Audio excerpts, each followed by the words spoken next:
Hello, listeners. My name is Aaron, 010010001, and this is Super Pod Saga.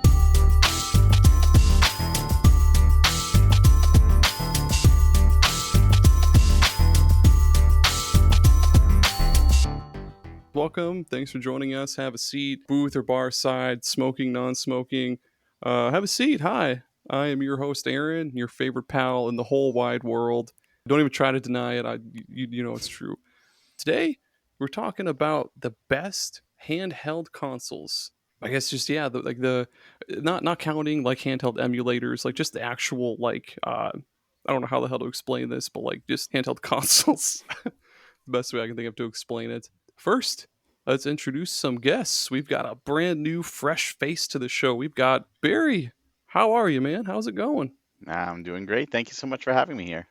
You bet, man. Go ahead and plug your show. Right, for the listeners, go ahead and plug your show, plug your podcast, streams, YouTubes, plug whatever you want, and tell us a little bit about yourself. Sure. So you can find me on Twitter and multiple platforms at Hawk Hellfire. And I do a bi-weekly podcast every other Tuesday night, 8 p.m. Eastern live with NintendoFuse. And you can also find more information at nintendofuse.com, where we cover the latest and greatest Nintendo and other gaming news. I'm also one of the founding members of Premium Edition Games, where we release high quality physical versions of digital only titles for the Switch, PS4, and PS5. So we have our latest titles up right now, our Series 8, which contains Gordian Quest, Tadpole Treble Encore, and Scarlet Tower, all available for pre-order, as well as a bunch of in-stock games right now, as well as some Kickstarters that we just finished. Atomic Owl, which you'll be able to get through Backer Kit, Gotchard Chronicles, which is available through Backer Kit, and Crystalla, you can also support via Backer Kit. So Ooh, premiumeditiongames.com and everywhere on social media, Premium Edition Games, except Twitter, which is at Premium Edition 1. So please support us, check out, what we have, physical media for life, and support these developers. There's some really great teams. hell yeah! I'm looking it up right now. I want to see what you guys all have on there. And a lot of stuff. There we go. Yeah, Scarlet Tower. That looks really cool. It's a Survivor style game. Like if you like Vampire Survivors, but it's on a whole new level. It's fantastic. That's awesome, man. Right on. Glad to have you here. I also forgot to mention that for any first time listeners, the show you're listening to right now, Super Pod Saga. Each week we talk about a different video game topic with different guests, and we sit down, have a great time, talk video games. Also, hello Geoff. It's been a really long time. I think. Let me look it up. October of last year, you were on talking about games that were worth the wait. How are you? Doing all right. It's good to be back. Oh my God, you're right. It was October. That was a freaking while ago. But I it's know. I feel like the beginning of this year definitely had a couple of weird moments. I was covering PAX East a few weeks ago, and after that, time lost meaning for a bunch of reasons. And so, yeah, wow. Let's do some resets. Here we are. Yeah, and go ahead and plug any podcasts you have, anything else you have going on. Tell the listeners all about all that good stuff they can find about you. Absolutely. Or from you. Yeah, absolutely. I am part of Fun and Games Podcast on the Certain POV Network. Fun and Games is a conversation podcast about video games, about trends, about things that are found in design, about history, about indie games and the people who develop them. We love having interviews with folks who are working on all sorts of indie games. We talk about just the things that we find across the games that we love, coming from a place of an optimistic view of the hobby that we all take part in, and that the idea that every game is somebody's favorite. And along with that, my co-producer Matt is the lead on our other series, Side Quests, which is a different host every episode, three episodes every 2 weeks. The other, Monday, Friday. The other Friday is Fun and Games. But it's a lot of episodes. We actually just released our 300th episode, but it's a different host every episode talking about a game they love and why they love it. I mean, there are some repeats. I'm usually on the 50s and the 100s there. So I was on that 300th episode talking about Persona 5 Royal. Most of the time, those episodes are about 5 to 20 minutes, but those milestones, you get enough guests and we never shut up. And it's great. But you can find all of that Fun and Games pod across any social media that we're part of. You can find me at Geoff Makes Noise, and that's Geoff, Geoff. I am an actor, a voice actor, a very avid video game collector. So I also was just looking at premium edition games. I'm usually very up. I try to be very up on my physical release for smaller print runs. I'm a big fan of VGNY and those guys too. So this is another big danger to my wallet. Thank you, Barry. I'm very excited. I'm glad to have you back. It's a spoiler alert, kind of. I literally just recorded a side quest today for Chrono Cross, and I think Matt said it was going to be 305. Yeah, I think sounds about right. Sounds right. Yeah. Jerry. Hello, Gerry. Hey, man. Hey. Long time no talk, buddy. I'm like a goddamn rotating chair on this. You really are. When were you last on? Oh, yeah, video game characters you have a drink with. Weeks ago. That's right.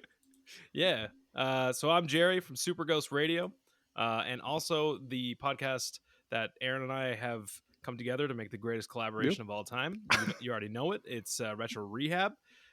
Super Ghost is pretty much just me and my two best friends shooting the shit and kind of talking about games that we want to play, games that we are playing, and kind of just, I don't know, just covering some fun topics here and there. And then Retro Rehab is, again, the greatest collaboration of all time on this universe. And it is just me and Aaron making the most chaotic fun out of talking about all things retro. And we try to keep it really lighthearted and funny, but also kind of informative at the same time. And we got some really cool stuff in the mix that's coming up pretty soon. Some cool guests, some cool topics, and some cool content that you can look forward to. We also really like to make sure that that like rappers and stuff like that are still alive. We've checked to make sure that Ludacris is still alive. Mhm. He is still alive and kicking. So Nice. just Good. everybody calm down. Awesome. Pitbull, Mr. Worldwide, he's still alive. Mr. Worldwide. I had to fulfill his concert rider once. What? Mr. Worldwide. My partner is, well, in a former life, she was an event producer, and she produced a bar mitzvah that Pitbull performed at. I don't know how much more I can say about that. The budget was absolutely insane, and I definitely had a list, and I was running around to Target making sure I could get everything. That's awesome. Oh my God. It's so cool. As I live and breathe. It's Small world. that's the coolest part of it. Every other part of that experience for me was kind of, yeah, that I showed you the best part. Don't check the iceberg, please. Oh, tip. man. I'm an actor. I live in New York. I will take jobs where they happen. This is as close as we're ever gonna get to Mr. Worldwide. You know? I never know, saw man. the man. Like It doesn't matter. It doesn't matter. You cooperated with his wishes with his people. to Yeah, I'm probably still 8 people separated from Mr. Worldwide himself, and I had to do this. So Through osmosis, you've possibly been in contact with him through osmosis from like other people, like I don't know, skin to skin I don't know. how many handshakes does it take before I shake the hand of Mr. Bull himself? Mr. Bull, Mr. He definitely doesn't want to. Joni. He definitely doesn't want to talk to us, anyways, because we have a thing going now that we once asked if you can cook a goose, and then Aaron tweeted it out and was like, added Pitbull and was like, "Hey Pitbull, can you cook a goose?" And he's just been like retweeting it to him and being like question I'll mark. do Hey it one man, more time too. Oh my God. He hasn't blocked you yet? I don't think so. Oh my gosh. he's Mr. Worldwide. He doesn't have time for this. You know, he's wondering about the goose. He probably just looks I at the hope he is. notification, rolls his eyes, and move on. Is he even checking his own notifications? That's true. It's probably somebody else doing it. Aaron, milestone goal for Retro Rehab on the 100th episode. We just get a call in from Pitbull. That would be the most. Is he slumming it with Cameo these days? What's your favorite retro game, Pitbull? He calls. He's like, "It's me, Mr. Worldwide," and yes, you can cook a goose. I'm gonna tag you guys. Let me in tell this you about the tweet real virtual quick. boy. You know, my man Pitbull, he Oh loves my Teleroboxer. What's God. up? Hey, Color Boxer That's was a good game. That's a good game. It's a good game. Boom, there we That's go. a good ass game. In And- case And I dare Mr. say, the best Wario might be on the Virtual Boy. Oh, absolutely. Yes. I love Wario. I love Wario games. Wario Land for the Virtual Boy. Yes. And it might just be the fact that it's still been sequestered to the Virtual Boy that this long that it's sort of like built up for us at like That's this true. mythical status, So- even though we've all played it. But it is a very good game. I played that so Every- much as a kid. Every game for the Virtual Boy, unfortunately, is still locked to the Virtual Boy. There's a which is 3DS funny. emulator. I was know just there's a gonna say, 3DS I was just emulator. gonna I know about say. it, but I'm And- Of talking course. official. Oh, I'm letting the listeners know. People out there, Super Pod Saga Do you- fans, you can Do you know have it how all. I played Wario Land probably like 3 years ago, and the way that I played it was on my Meta Quest. Ooh. I sideloaded the Virtual Boy emulator. the Oh yeah, fuck? oh yeah. That's And I I just played laid it in on my bed Texas with my- Instruments calculator. You And it was really good. took an SR-71 Blackbird to the grocery store? Is what you're telling me? I installed it on a pregnancy test or something. You run Doom Hey, on we're- anything. this isn't Virtual Doom. Boy, it's We're- fine. We're talking about the best handheld consoles, everybody. Holy shit! Before we get to our picks, we're gonna do the Discord Q&A. But I guess before that, we'll take a break. A little short break. Listen to some tunes. We'll be right back.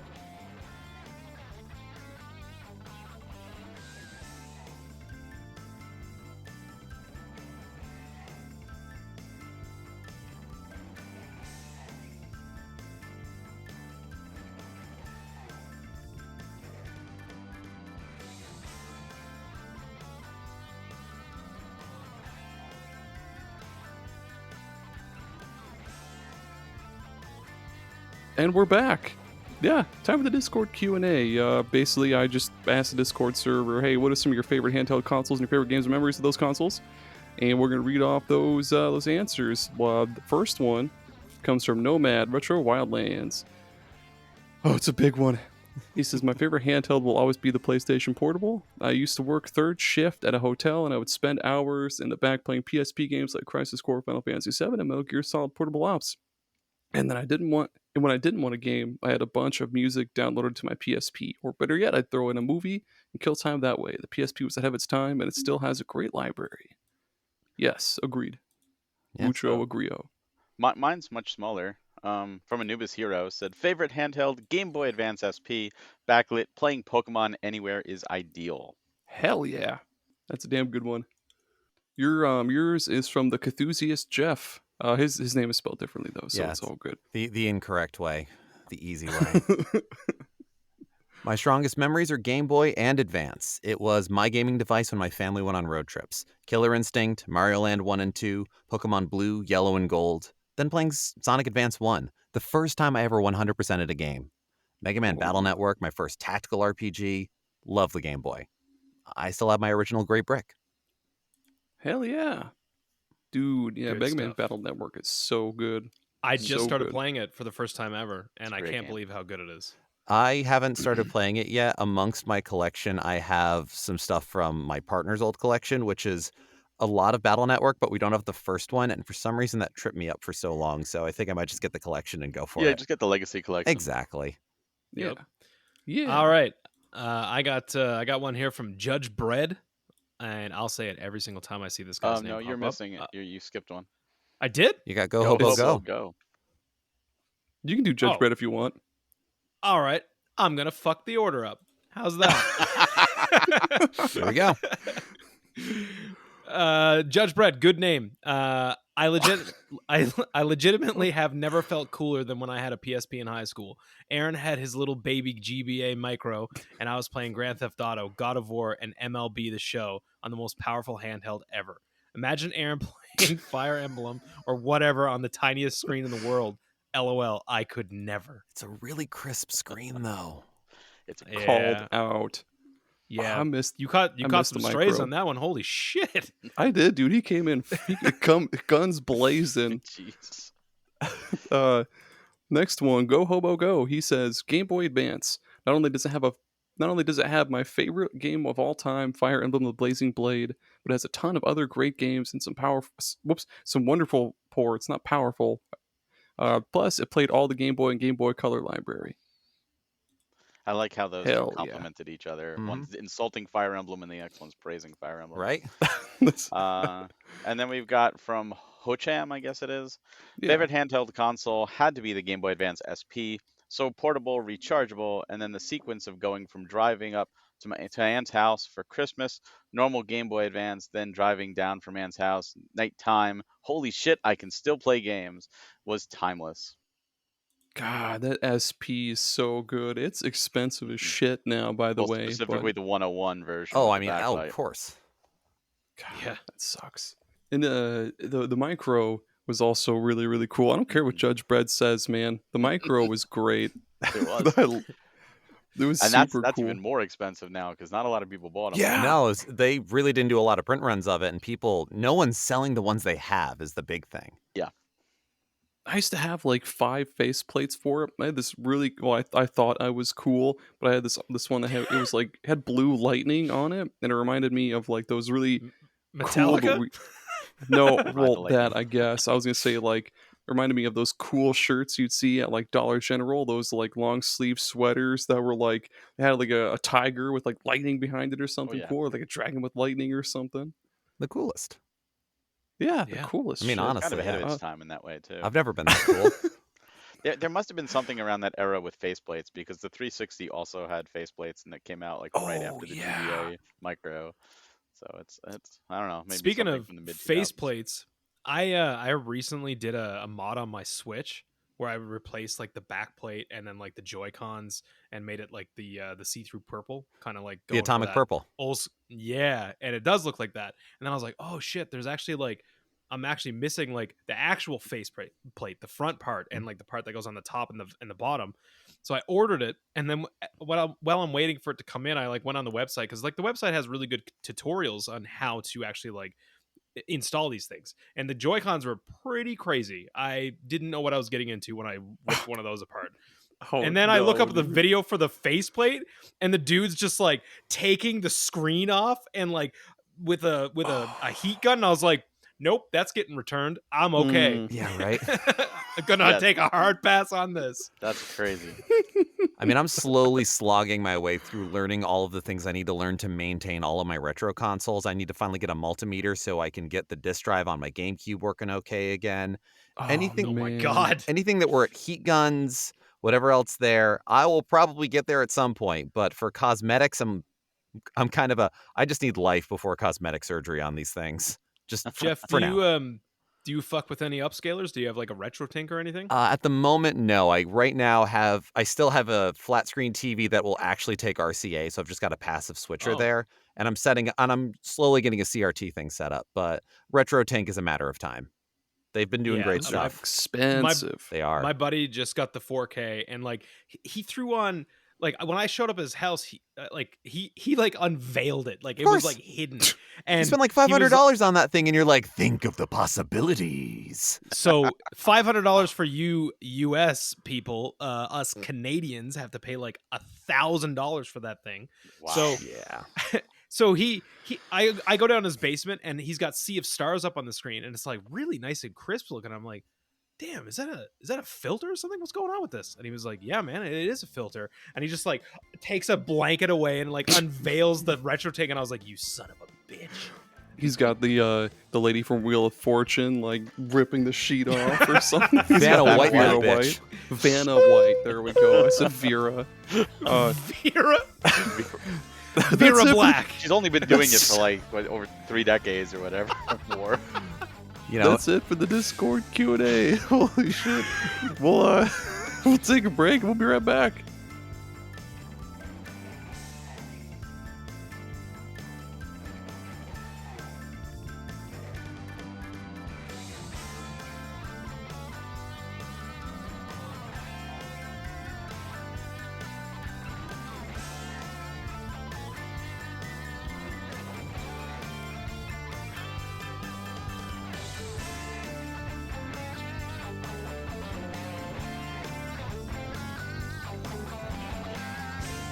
Ed, we're back.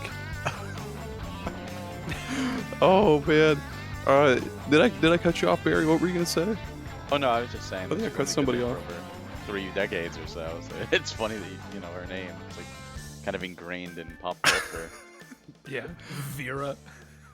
Yeah, sometimes I It's, just get confused. It's okay. I'm really debating on just going to my favorite first or saving it for last. Like really make those listeners like listen to the or I guess skip to the timestamp. I don't know. There's not really a good way of doing that, but fuck it. I want to talk about the Neo Geo Pocket Color first because I really love the Neo Geo Pocket Color. That's a choice. Oh yeah. Yeah, it's just got the cool little clicky thumbstick.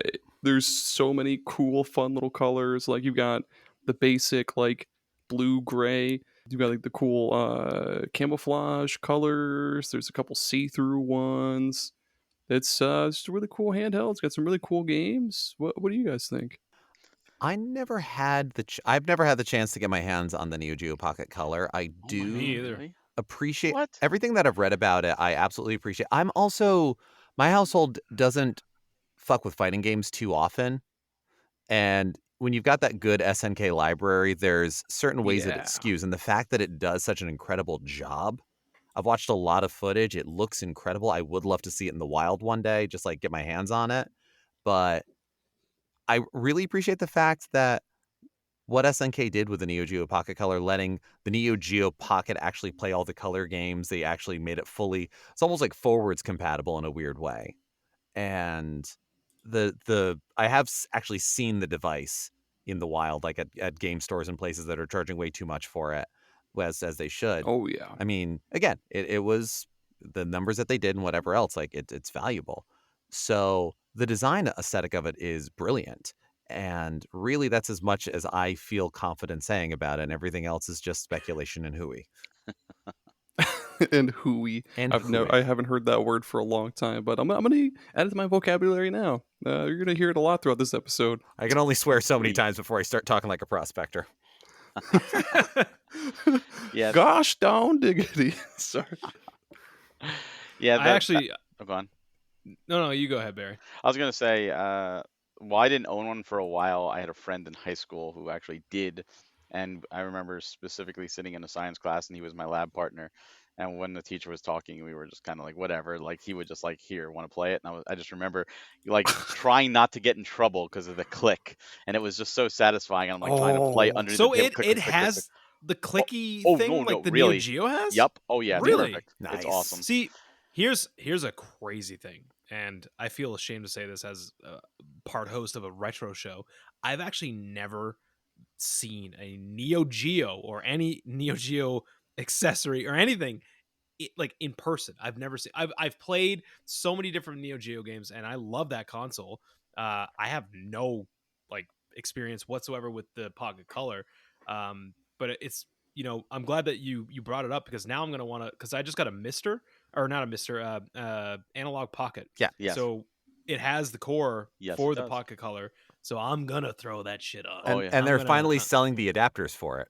For a while, it was Yes, just they the Game Gear. Oh, yeah. Yeah. They I had did- the actually- packet. Yeah, I seen 3. something maybe on Reddit today. Someone is actually making like an open source they made like 3 different adapters that are selling on Etsy now. That makes sense. And- I mean, the Analog Pocket's got a pretty open environment, and so folks are making all kinds of cores and stuff. Really, that's the only thing holding it back. So if it works, I see. Unlike a lot of times when you're a kid, and you're being like, "Man, wouldn't it be great if there was a system that could play every game?" And it just needs to Pocket. fit. This one, it might just need to fit.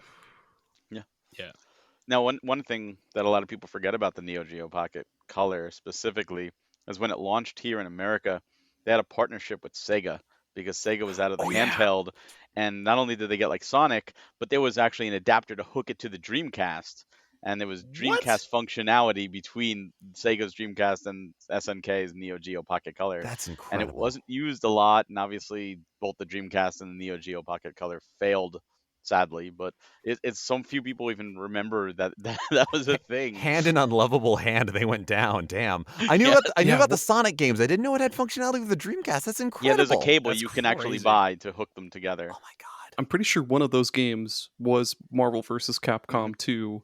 You could What? transfer. I think you could transfer characters or like trade characters or something. Wow. It was ahead of its time in that regards. Yeah. So was the yeah, Dreamcast. Yeah, so was the I feel like Dreamcast. the Dreamcast gets so much unnecessary hate, and I think it's like such a cool console. Dreamcast has no middling opinions. It is all 20s and ones. It is all hot and cold. Yeah, That's because That's Sega true. burned everybody beforehand. It was all Sega's fault. It's not the system. No, It's no. the one legitimate thing I see, and when as a kid or as a high schooler, when the Dreamcast came out, my biggest complaint about it was the controller, because unlike standard controllers where the cable comes off the top, it comes out the bottom, and you got to flip it Oh. around. It's got that and little plug it in. notch that it like could sit Yeah, in. but it was so weird, It and was. like, why? This is such an odd choice. And I understand with the VMU and all that stuff, but like that was my one legit complaint about the system. It's So like, I got when I got my Dreamcast recently, and I picked up one of those Retro Fighters, which is like the replica Dreamcast, and like it even has like the VMU slot and stuff. They also did an N64 one. Yeah. But the Dreamcast one is fantastic. Like it's a very, very good. Like I would say it's better than the original. Like the original Dreamcast controller is really cool, and it's actually really comfortable. But like, man, I don't know, something about that Retro Fighter. We're talking about handheld consoles, right? Yes. We're talking. So the Sega Dreamcast VMU is the best handheld console of all time. Yes, there you go. Good save. It really is, though, man. There's a lot you could do with the VMU, but we'll get to that. We'll get to that another episode, man. Chow Garden. Did any of you guys? Tamagotchis. Okay, did any of you ever play with a Oh, Pocket God Station damn it. for the PS1? Yep, have it. The what? The Pocket I Station. It was haven't, but that basically a sounds VMU cool. for the PS1. Only released in Japan. It was only released in Japan. What? There was about 30 games Oh. that were released in America that could theoretically work with the Pocket Station, except almost all of them had their functionality removed. Even games like Street Fighter Alpha 3. One of the only games that kept its functionality, and it was in the instruction manual, and I can speak from personal experience, Final Fantasy VIII. Final Fantasy VIII was a big one. Yeah, that whole Ooh. Chocobo game that, like, now if you play the remastered version, if you play it on the PC, you have that little desktop app. That was entirely on the Pocket Station. And What the fuck? the last time I that's played through cool. Final Fantasy VIII, like 2 years ago, I finally, I picked up a Pocket Station for like $20 ages ago. That's And I Yeah, knew the they're next not time I played it with my partner, we went through it, and oh my God, it was so dumb. It was so fun. And it was very easy to change the batteries because, as you might imagine, the batteries were very dead. Oh yeah. So Very dead. yeah, all I needed was a screwdriver and a watch battery. No heat gun required. It was great. I was just saying that we got to get these guys on Retro Rehab. Hell yeah, we do. Edit point. Oh, here, I'll do the Mark clip. There we go. Boom. I don't know what that does, but I'm clicking the button. You've summoned Mark Clip. Or Clippy no, from, not Mark from Clip. Microsoft God, Word. Clippy. Mark Clip, the Sega CD rap artist. No. I don't know what that is, but the Neo Geo Pocket Color had really cool games. Sega Like, CD. Sorry, I recently picked up the Scottie Pippen Crisscross. game for Sega CD, and I've been very. It's terrible. We're talking about I didn't- handhelds. Yeah, I didn't. I talking also about- didn't. Well, hang on. We're not just gonna blow past this. I gotta get this off my chest. I didn't realize that fucking Crisscross had their Yes. own game on Yeah, Sega CD. you can make your own No music videos. And Marky Shit. Mark. Marky Mark did Yes. too. Yeah, it was a launch window title. Okay, so Crisscross will make you. yeah, Dude. there is no gameplay to it. It is It's bad. it is selecting grainy clips and putting them in whatever order you want. It's bad. Why crisscross? They had like one popular song. They The wore their clothes licensing was backward, Darren. cheap. Because Sega was throwing FMV stuff like crazy, thinking it was the future. Because it was the and they future of figured, Let's get games." somebody. They paid, Come they on. paid crisscross like $20 in a Yoo-hoo. You also have to remember Sega was all about attitude at that time. Like Sonic had attitude. Ooh, what's hot today in kids? Oh, crisscross. They wear their clothes backwards. Attitude. Get them on Sega CD. You can play games that are real life. We're going to Backwards. film live actors, and we're going to make the future of gaming with this stuff. Backwards with a Z. I mean, look, I still say that the opening cinematic to Sewer Shark is, I don't know if it's a Oh my cinematic God. masterpiece. I don't know if it should never leave Holy the shit. public unconsciousness. It's incredible and weird, and it is Aaron, we gotta awesome, play that. awful, and awe-inspiring all at the same time. This looks terrible. So What are you the Neo Your Geo name Pocket is Color, Dog Meat. the Neo Geo Pocket Color, fellas. The Neo Geo Pocket Color, did it have FMV gaming? No. Was there crisscross No. on that? Okay, that's 2 points in its favor. Great system. No, but it did have SNK versus Capcom card fighters or whatever the hell, and that was really, really good. Mhm. And Biomotor Unitron, which was like a dungeon crawling RPG, like almost like Pokemon, but with like robots that you could customize the parts on and shit. Or excellent color. The, They in even color. had Mega Man arcade ports for the 2 arcade games, but only Oh released in Japan. yeah. And I feel like also, did it have Pocket backlighting to tennis it? color. There was I a don't- version that was released later on. Because that this did is have around the backlighting. same time. This is the late 90s. I feel like Yeah. the Pocket Color's around 2000. This was around the time of the Game Boy Color, and so it was the first non-Nintendo system to really do some interesting power pushing while also maintaining battery life, because it also was pretty light on battery usage, if I recall Mhm. correctly, from, again, just anecdotally and looking up facts, because this is what I do with my time. No, you're right. It did last quite a while with the battery. I like the And sips his the pinky cup. up. One of my favorite games for the Neo Geo Pocket Color that like nobody talks about is Puzzle Link 2, and it's like it's kind of like Pipe Dream almost. You just connect like lines to different stacks of certain items, and you clear out the items, and you collect cards along the way too. It's really cool. I don't know. Do we want to move on to the next one? I think we pretty much like ignored the old NGPC. We can move on to the next one. Sega CD. No. If they made a handheld Sega CD, I don't think I'd want it, but I want to see it. They They sort of did with It's called the CDX, Steam Deck. Yeah, the CD. I was gonna say they kind of did. They kind of almost did. but it No, was no, but I wanted to actually play the CDs. The CD. Yeah. I don't like want Walkman. digital downloads. We could do that. We're not talking about emulation handhelds. I want something that is basically a Walkman Like that they attached the Sega controller to, PlayStation Portal style, and there's a circular screen on that because why not? Like, that'd be hilarious. I mean, they did it with the Sega Nomad, Right. which was a Genesis handheld. it was really the progenitor to the Switch. Because Yeah, you it could was plug it into the crazy. TV and it worked as controller one. So it was the closest thing to the Switch before there was a Switch. Sega Nomad. Turbo Express kind of did something very similar prior to the Nomad. That's right, yeah. Hmm. Turbo Express. Who is that? TurboGrafx did it. TurboGrafx did the Turbo Express. What? It played TurboGrafx 16 games portably. It was only I'm the learning so many only the things. cards though, right? Only the Yeah, Hue the little cards, Who Who cards. The cards. Hue I cards. never know if it's Who cards or Hue cards, and it's kind of like talking about Islay Scotch. I'm like, I'm always going to pronounce it wrong to somebody, no matter when I say it. So I just say Hue cards. Hue cards is great. Yeah. Hey, Barry, you can do the next one. Oh man, what do you got for us? What's your first one? I have to go with the probably the most impactful and important one of all time, which is the Game Boy. Just because of what it did. It wasn't the first, it wasn't the first dedicated handheld with interchangeable cartridges.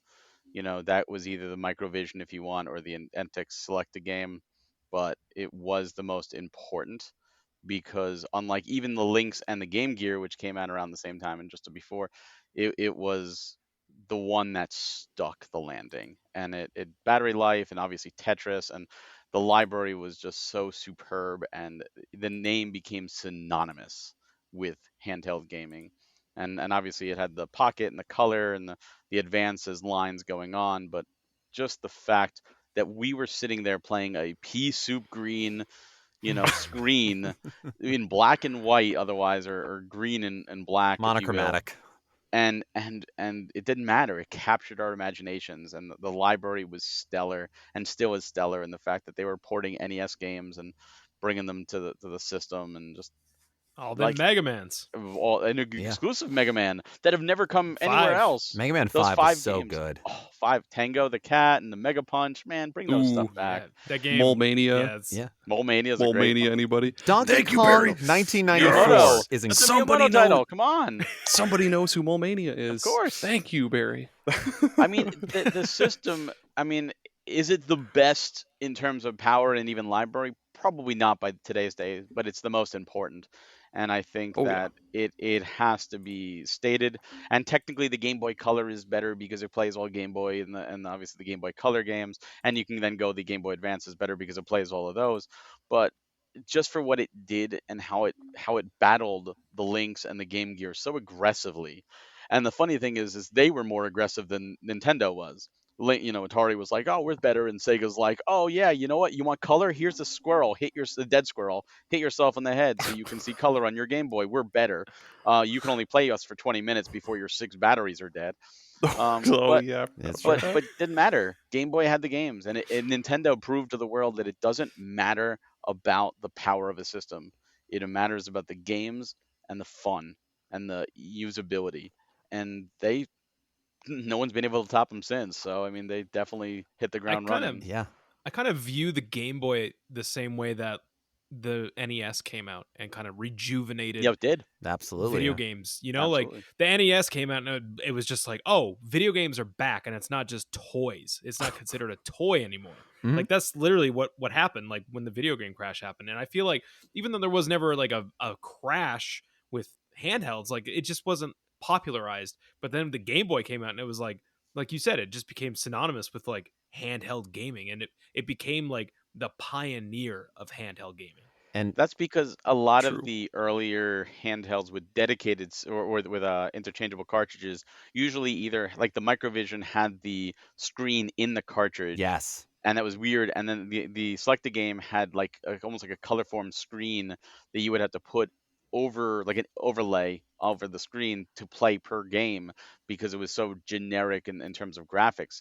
And no one tried really since. I mean, there were a few things like the Color Vision and the VTech 3D Gamate was there, and like there were a bunch of little ones that they tried, and none of them had a huge library. And even the Lynx and the Game Gear, which have extremely nice libraries and big libraries with a lot of fun exclusive games, Yeah. it didn't matter. It just Nintendo, they had the Game and Watch, which were dedicated. Each one was its own unit, and that invented the D-pad. And from there, they just ran with it. And a lot of people don't give the Game and Watch that much credit either, even though they're not a dedicated portable. They really set the stage for the Game Boy to take over. Yeah. And it's very funny to think about that. Yeah, Jerry, you're very right. It was the Game Boy was kind of looking at that sort of gaming as more than just a toy, except the delightful fact that Nintendo, I think, came at this as toy makers. They went for durability. They went for longevity. They went for that idea of lateral thinking with withered technology, that philosophy of Gunpei Yokoi's for designing these sorts of things. Whereas Sega, Atari, and all these other companies came at it from the standpoint of electronics manufacturers, as far as pushing the limits and doing that, which works in one context if you can plug it into the if you can plug it into the wall and you don't have to worry about those things. So you're not chewing through batteries. So you don't have to have the Atari Lynx could link up to 8 systems at once, I think, maybe 16. I think it was 8. But still, why? the thing was, it could, out of the box. That was absolutely one of the things that it could do. But it You could also also was, play it the other way. you could do the vertical playing that Nintendo didn't do until That's the pretty Nintendo DS, really. But the Oh, Lynx, the Wonder Swan did that. yes, it did. Yes, it Wonder did. Swan did it. That's a very interesting little console. Oh, absolutely. Well, that's the successor in a sense of the Game Boy. Yeah, it was Gunpei Yokoi getting to take another stab at like the OG Game Boy in the then modern era, and it definitely, I gotta look into that a little more. I know bits and pieces, but not enough to speak intelligently for more than 30 Yeah. seconds. But the Lynx was massive. I forgot how big Yeah. it was. It was, The first one was. yes. The second one was a little bit smaller. Oh my I remember being big in my God. hands as a child. And then, you just kind of go, oh, yeah, no, I was a kid. Like, that's fine now. I've got big hands now. I saw, the first gen Lynx at a convention Oh my somewhere. And I went, is God. that like a novelty carrying case for the Lynx that opens up and you put the real Lynx in it? Actual question I asked somebody. I'm not Wow. embarrassed. This is why I'm telling you. Gee, oh my God, This it's thing was- massive. It was so big. So there's all of those concessions that have to be made. And that's one of the reasons why handheld design is such a fascinating rabbit hole to go down. And certainly a lot of those, the early to late 80s, depending upon whether it's the Japanese market, the Western market, whatever, of nobody knew what the hell they were doing. And nobody knew exactly what was correct. So Yeah. anytime a console generation, a developmental point reaches where it's all Wild West and people can just do whatever the hell they want, those are my favorites. Oh yeah, It's great. especially when they get experimental. Yeah. And they throw a lot of spaghetti on the wall and see what sticks. Agreed. like you the guys- N gauge. Did you guys have the fucking? I had my Game Boy. I started off with a Game Boy. That was literally my first console or anything Mhm. ever. And the first 2 games I ever owned were Mega Man 3 and Kirby's Dream Land. Those were the Fantastic. first. Damn. ones. All right. All right. Ooh. And Yeah, swinging. I Right. I evolved with that Game Boy, and so did the Game Boy, because by the time I was done with that thing, it looked like a goddamn Frankenstein, because I had like the fucking magnifier? magnifying glass and like the lights. Nice. I had like extra handle things. I had like a case. I was like, it was insane. Like my mom would be like, "Hey, are you ready to go to your aunt's?" I'd be like, "1 second," and I'd like go get like a fucking briefcase for my Game Boy and be like, "I'm Really ready like now." the Hitman. You're like putting together a fucking sniper rifle, but it's like Putting together my Game Boy. I mean, yeah, those things were. God, and it's so funny too, especially when you consider how big it is compared to other systems. We did things to make it even bigger, but the Game Boy also had software and accessories that allowed it to be the wildest things. I mean, you watch anything by the Gaming Historian, and you can see a whole litany of it. Oh, but I I've love also, gaming history. I mean, the fact that there was a water depth finder that it worked with, it actually for worked with fish. a specific sewing machine. we talked Singer. about all of these on our accessories episode. Me and the Elder Trolls, we talked about those, and like the weird one you could connect to your Game Boy, the anesthesia helmet thing you could get. That was cool. Like, this was that weird connection of the Game & Watch evolved from Gunpei Yokoi watching a salaryman on the train play with the calculator on his phone, just have something to screw around with. And the Game Boy had this interesting side lean that never quite fully took into sort of being a PDA, because that was sort of the technology of that point. Oh yeah. And these are those interesting views into that world where the Game Boy kind of became its own, I don't know. Like, I'm just happy my Game Boy camera still works, all right? oh man, the Game Boy Game Boy camera. camera is so good. Oh, the Game Boy camera. Off the top of your head, what's everybody's favorite Game Boy game? Go. Link's Awakening. Donkey Kong. Mega Man 3. Damn. I mean, I'm sticking with Mole-Mania. I mean, I got a lot of There you other go. ones that I love, and Always. there's other genres that I love, but the Donkey Kong, the fact that they gave you the first 4 levels being the original Donkey Kong, and you're like, it's a Game Boy. That's, of That course, it's Donkey what Kong it is. game is And then it just so blew fucking up. good. Such a good Yeah. game. And the Super Game Boy Bosses and compatibility shit. with it, I was talking about it earlier tonight with a friend. Like, you put it in and it's full color on your Super NES. So good. I know. Oh It was- yeah, I forgot the about Super that. Game Boy too. Like I remember when the Super Game Boy came out, it was like a game changer because I already had all these games on Game Boy, and then when I finally got a Super Nintendo, and then they bring out the Super Game Boy, I was like, wait a second, And then I those already cool have borders. games to play on this. Yeah. Yeah, you could change the palette style and stuff. Right. Oh man, And what a console! And this is after, like, when the Super NES was Fuck coming out, this was the American public being sort of like, the North American public kind of going, well, my kids already have an NES. Do I need, and the games don't work on the Super NES? Oh, that is just such a money grab. So to have that happen was just this great, like, I don't know, closure on that loop. And here we are now. Remember even when the Super Nintendo came out, there were so many parents angry, like, "Oh, you're just trying to get more money out of me. Why do I have to buy this?" And it's console generation. That's what happens, But no one understood it then. No. They're like, the whole wish we have with us at home, the whole wish thing. That's really kind of where it started. If you think about it, it was just parents angry that they had to spend more money. Kind of, yeah. I have a funny story actually about how I got my Super Nintendo, because I used to go to my friend's house who across the street who had an NES. Mhm. And I remember telling my parents, like, you got to get me a Nintendo. Like, I got to have a Nintendo for my birthday. This has got to happen. So I'm of course imagining like a 4-year-old Gerry walking up to his parents all like gangster style, like, you gotta get me a Nintendo. You Mom." actually were like Mom? those kids in the Nintendo commercials. Yeah, I'm wearing my hat backwards right now. Just Mom, I'm telling you right now, get me a goddamn Nintendo. And they went. But she's must like, have all been- right, Gerry, put the gun down, please. So of course, like, they probably just went to like a fucking department store and they were like, my son wants a Nintendo, and they were like, okay, well, here's the new one, the Super Nintendo. So on my birthday, I'm like unwrapping presents, and I rip open, I see Nintendo, and I'm like, yes. And then I keep ripping, and I'm like, wait, because I didn't know what it was. I have never seen a Super Nintendo. All I know is the Oh, NES. man. So I'm Oh. like, this isn't Nintendo. And they were like, what? Yes, it is. And I was like, this isn't what Andrew has. And then It's I better. remember just like being like huffy about it and popping in Super Mario World and being like, it's good. Never mind. We're good. We're good. We'll keep this one. Andrew could suck a dick. This is way better. I'm in dinosaur land, motherfucker. Yeah. So my Super NES acquisition story is on the back end of the Super NES life. I traded a neighborhood kid a Nerf gun for his Super Nintendo. No Nice. way. It was You swindled that kid. You fucking robbed he him. was the one who suggested the trade. It was the Eagle Eye Nerf gun with the laser sight. I don't see Okay. anything wrong with this. No, yeah, you're absolutely right. You That didn't is even a throw really- in a Super Soaker for good measure? or He didn't give me anything? his Like, copy of Kirby's Dream Land 3. What So a bastard. Oh, Ooh, bastard. that's What a son a of a You know, bitch. that's a that's rare one too. funny because that's actually something similar how I got my Game Boy, because as a kid didn't have money. Mhm. And oh yeah, I back, was a traitor.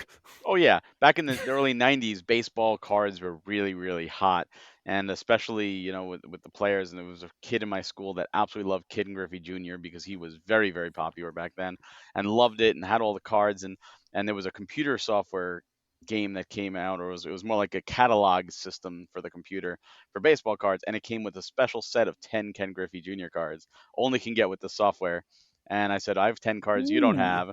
And I showed it to him. He's like, what do you want? I'll trade you my Game Boy with my 4 games for it. And I was like, okay. And You're those like cards, just I have no idea what they're worth, but I'm like, I'll take that Game Boy. And the game's like, hell yeah. so like was there a Right. conversation like with your parent where they're like, where did you get this? Where did No, you get this? I told them, I said, look, I traded those cards away. And they were like, well, those were your cards to trade away. And those were if the he was days. happy with the trade and you're happy with the trade, that's part of life. So you've learned. Congratulations on learning an aspect of life. My family Okay, very much I- had the same attitude about that. Yeah. Mine did not.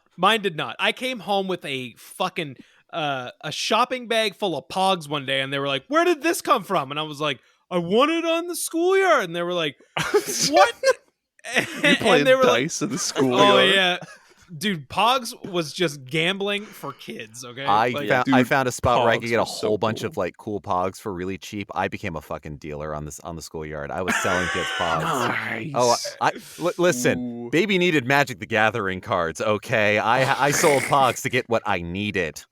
dude, you know what the swindle was? The swindle was get a metal slammer, and then you were just owning kids. Was it the like, they'd be O.J. like, Simpson one? Oh, God. Oh yeah, I had that one. No, I'm kidding. There's one that's like don't squeeze the juice or something. Oh, my God. Oh, Timely, God. very timely to I talk just, about. I just, Sorry, everybody. R.I.P. Pog is the greatest handheld gaming experience. He's back in Pog form. Hey, Aaron, can we get a check real quick? Is O.J. Simpson still alive? No, he's not. I know he isn't. I mean, I could still check, but let's see if Nah, it's fine. Wikipedia It's fine. updated it. Hold on, Wikipedia. O.J. Simpson. We'll see if Wikipedia updated it. Yeah, they updated it. April 10th, 2024. Rip People are O.J. fast about that. Yeah, they are. We'll start. Pour one out for O.J. Simpson, and let's hear it for the OG system, the Game Boy. And Yep. all right, Geoff, what's your first one? Oh my gosh, I've got my 3, and I'm like, which should I start with? I feel like I got to start with the Nintendo DS. Yes, I was hoping somebody would bring this up. I love this goddamn thing. I loved it Yep. so much. I also remember that was the last time we really had the design versus power kind of conversation. I remember because the DS and the PSP came out around the same time, close enough that this was the argument. And it was kind of the which one's gonna win or whatever else, because that was what we cared about. I mean, we still do. And I remember having a conversation with somebody where I was saying that, like, look, this was probably the first year of the DS being out, and Nintendogs hadn't come out yet and made everything blow up. Nintendogs was really like, if it wasn't that one piece of software, it was that and a bunch of other things around that time that made the DS into a money printing machine. I never had Nintendogs, didn't care. But the thing of it is, talking about, again, battery life and use cases versus the PSP. If you play something powerful enough on it, you only get 90 minutes of battery life out of it. You know, you get weird loading times and all these other things. The touch screen, the second screen, everything else allowed for so many unique gaming experiences without extra peripherals, without anything extra there. I mean, they figured out ways to put in extra peripherals, but just the mere fact that the three Castlevanias that are on the Nintendo DS are some of my favorite games ever. Dawn of Sorrow, Portrait of Ruin, and Order of Ecclesia. Fuck yeah. I mean, Dawn of I've Sorrow never still played had them. that early in the life shaking off the cobwebs of, we need to have touch screens in order to make this work. Draw the sigil to beat the boss. It sucks. It's It terrible. was still the best of the three. But other than that, it's incredible. I mean, and Portrait of Ruin and Order of Ecclesia, I separately love very strongly for their own reasons, kind of thing. Like, yeah, if I got to pick one, it's Dawn of Sorrow. But Portrait, just the teamwork aspect of it, the sheer amount of grinding that you could do, which sometimes for me is just like meditative. And Order of Ecclesia was Igarashi's attempt to make Simon's Quest good. And I can never fault him for that. With weird fan Really? service. Yeah. I mean, more or less, like there's a lot of like town-based and Simon's Questiness to it. But I mean, that's just one little trilogy thing there. But the fact that they put the map on the lower screen, you have Pokemon games where any RPG where you could do all of your menu choices from the touch screen, all of the games that allowed you to turn vertically and, you know, playing Ninja Gaiden Dragon Sword by using the touchscreen for slashing through. There was all these weird other visual novels and other cases there. And the fact that it was still backwards compatible with the Game Boy Advance meant that it's huge. Most of the Game Boy Advance gaming that I did, I had a Game Boy Advance, but I got it very late in the system's life. This was the story for me as a kid. I was very late to the party on most Nintendo consoles. So I caught up on the Game Boy Advance with the DS. And it's a good place to do it. I think so. And, yeah, absolutely. And I know most folks are like, the DS Lite is like such a great design. For me, it's the fat. It's the original Nintendo DS. That big. It's the big boy. The big chunky thick boy. Wow. The one where the Game Boy Advance cart fits all the way in. Oh, I forgot about that. That's right. Because like the very top, the rim part stuck out. Right. And so everyone talking about the sleek design and how nice it all is, and I'm just like, no, it's not. What are you talking about? Hell are you guys have fuck sleek your design? DS ice cream cake. Maybe it's out of jealousy because by the time those came out, I'm like, I'm not buying another one. You can't make me spend more money on this. So maybe it's that. But I had that fat first DS, and I remember going to a GameStop and grabbing that with New Super Mario Brothers, and that was a moment for me where I was like, "Hang on a second, we got 2D Mario back." Is that what you're telling me right now? We got 2D Mario back? That's exactly how that was I felt. A big deal for me. Like it's almost like I hadn't realized, like I had heard that there was like a Mario. I didn't really know, because at that point I was starting to shift to more like Sony products, and I was very much like, but the graphics are better. I was in that weird phase of my life where I was like, but the graphics are better here. Why would I play something that doesn't have good graphics? And I didn't understand, like, why is there a touchscreen? And then I just remember like getting some money for like Christmas, and I was like, well, I have all the other things I want, so fuck it, I'll go get a DS. And I remember getting that game. That was the only game I had when I got my DS, and my mind was blown, because one of my favorite games of all time is Super Mario World, and I was like, this feels like I'm playing that again for the first time. Like I couldn't believe it. Oh yeah, I love that. Shout out to PictoChat, by the way. PictoChat. PictoChat. Yeah. Yeah, PictoChat. And did you guys get it at launch, or was it like later on? This was a year later. Like much later. Yeah, this was probably about a year or so in on it. A friend of mine had one, and he sold it to me for like $50. Oh, nice. Kind of thing. Wow. See that I don't know if you remember, the DS was like practically impossible to get at launch. It was. Like, It's just right. impossible. I happened to be working at GameStop at the time, and I remember we got a case in. It was just six of them in the box, and I literally pulled one out and I called my dad and I was like, get here, I got my Christmas gift. You need to get here now to buy this right now. I can only hold it for a very short amount of time, because we were getting bombarded with people. Yeah, people were just coming in. You have it, and they were like, you can't hold it. If someone comes in and asks, we got to sell it. And I was like, you need to get here just now. lick it. Yeah, It's right. like, now get here. My And what terms. it's still the only console that Nintendo has released with Metroid as a pack-in launch title in a sense. Right. With Yeah. Was Hunters. Hunters? Hunter's Really? Yep. first hunt. It was a special demo Yeah, I still that have it. came with the launch version. It was a special build of it, but yeah, it was a pack-in game. It was Metroid Prime Hunter's first hunt, There's and So it's like Nintendo's is never Hunters put good? Metroid. Yeah, it's pretty good.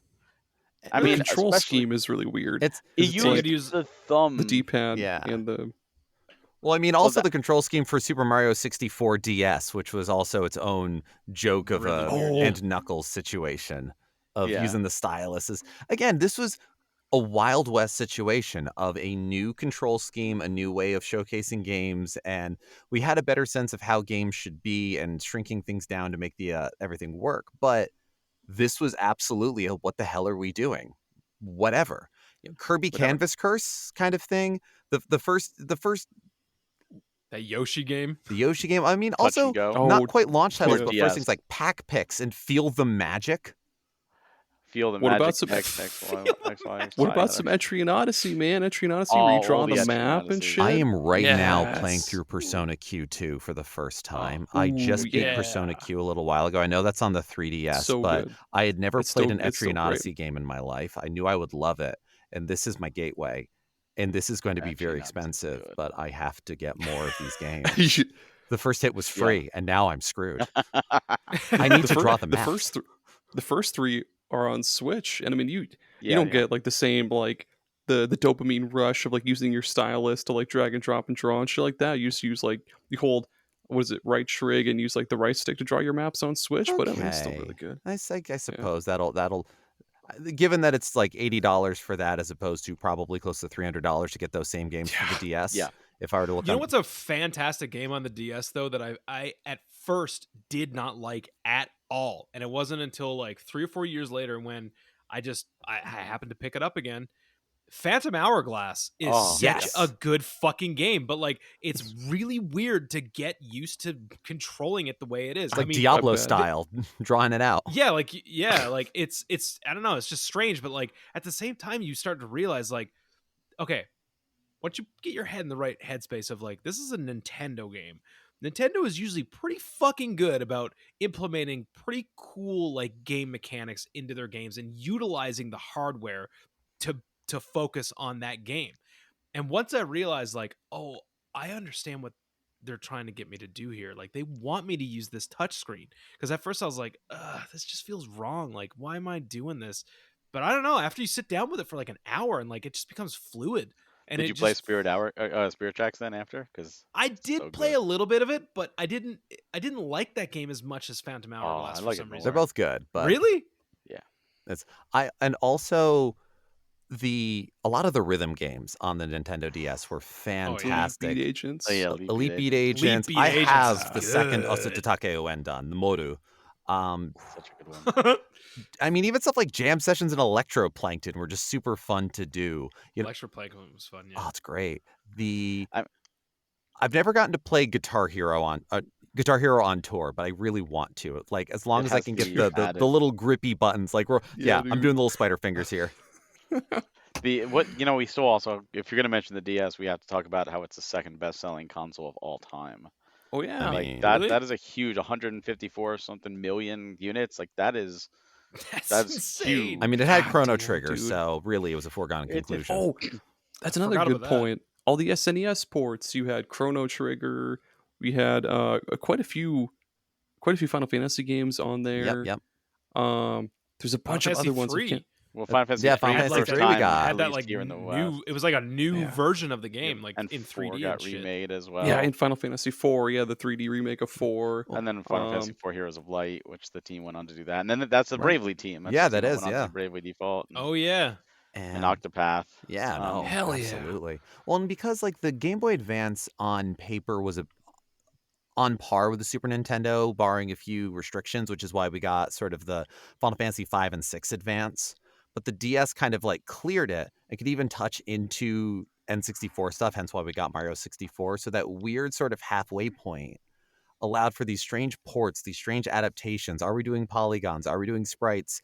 Not when the PlayStation 1 came out, if a game came out with sprites, people would be like, "This is stupid.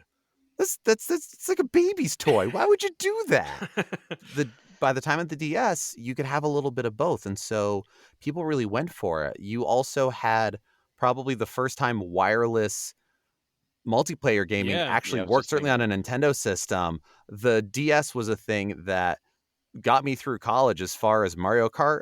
I don't think I ever owned a copy of it till I graduated, but the amount of games That that I was so played, cool. because one cart could One serve person. everybody. Yeah, It's that's insane.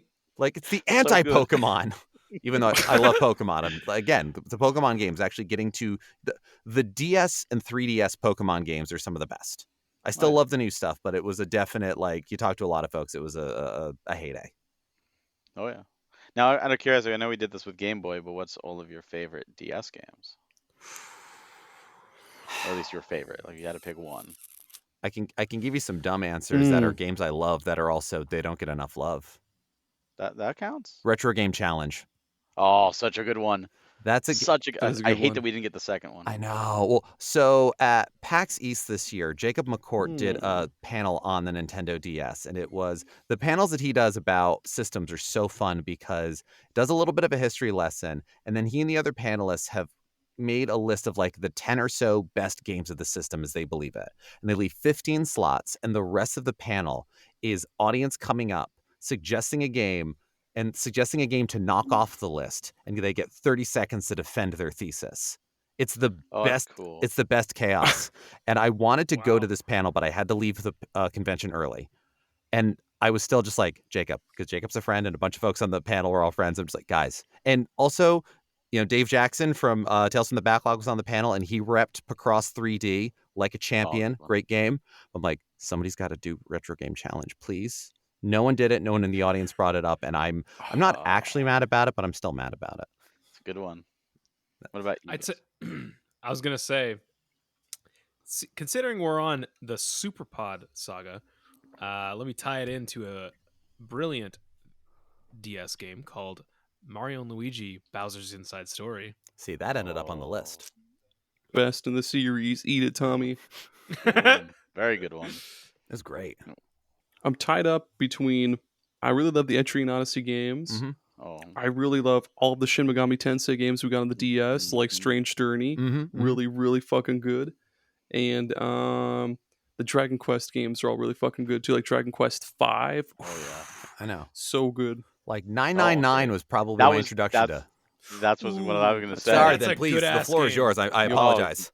The Zero Escape series is fantastic, and that was the Yes. first, and that's what got me. That game got me into visual novels Yes, too. exactly. And then I Titanic. The I Titanic. started doing visual novels afterwards. It's such a good game, underappreciated. And of course, it got remade, but there's something about the DS original. It was just so good and so different. And it's one of those games too where like the folks that know it, we love it. And the amount of like you know it, and the like cliffside of if you don't, people who've never heard of it, like people you've spent time with and gamed with for years, they don't know about. Okay, that's fine. It's like Ghost Trick, which just also recently got back. It's another one. Like if you haven't played Ghost Trick, like Turn you need sideways. to. That's such a good. Like now I'm waiting for them to bring back Contact somehow on the Switch. Yes. Another Atlas game. Yes, Contact. I forgot about that. Like that's the thing. The Nintendo DS, we have forgotten more great games than some handhelds get. Period.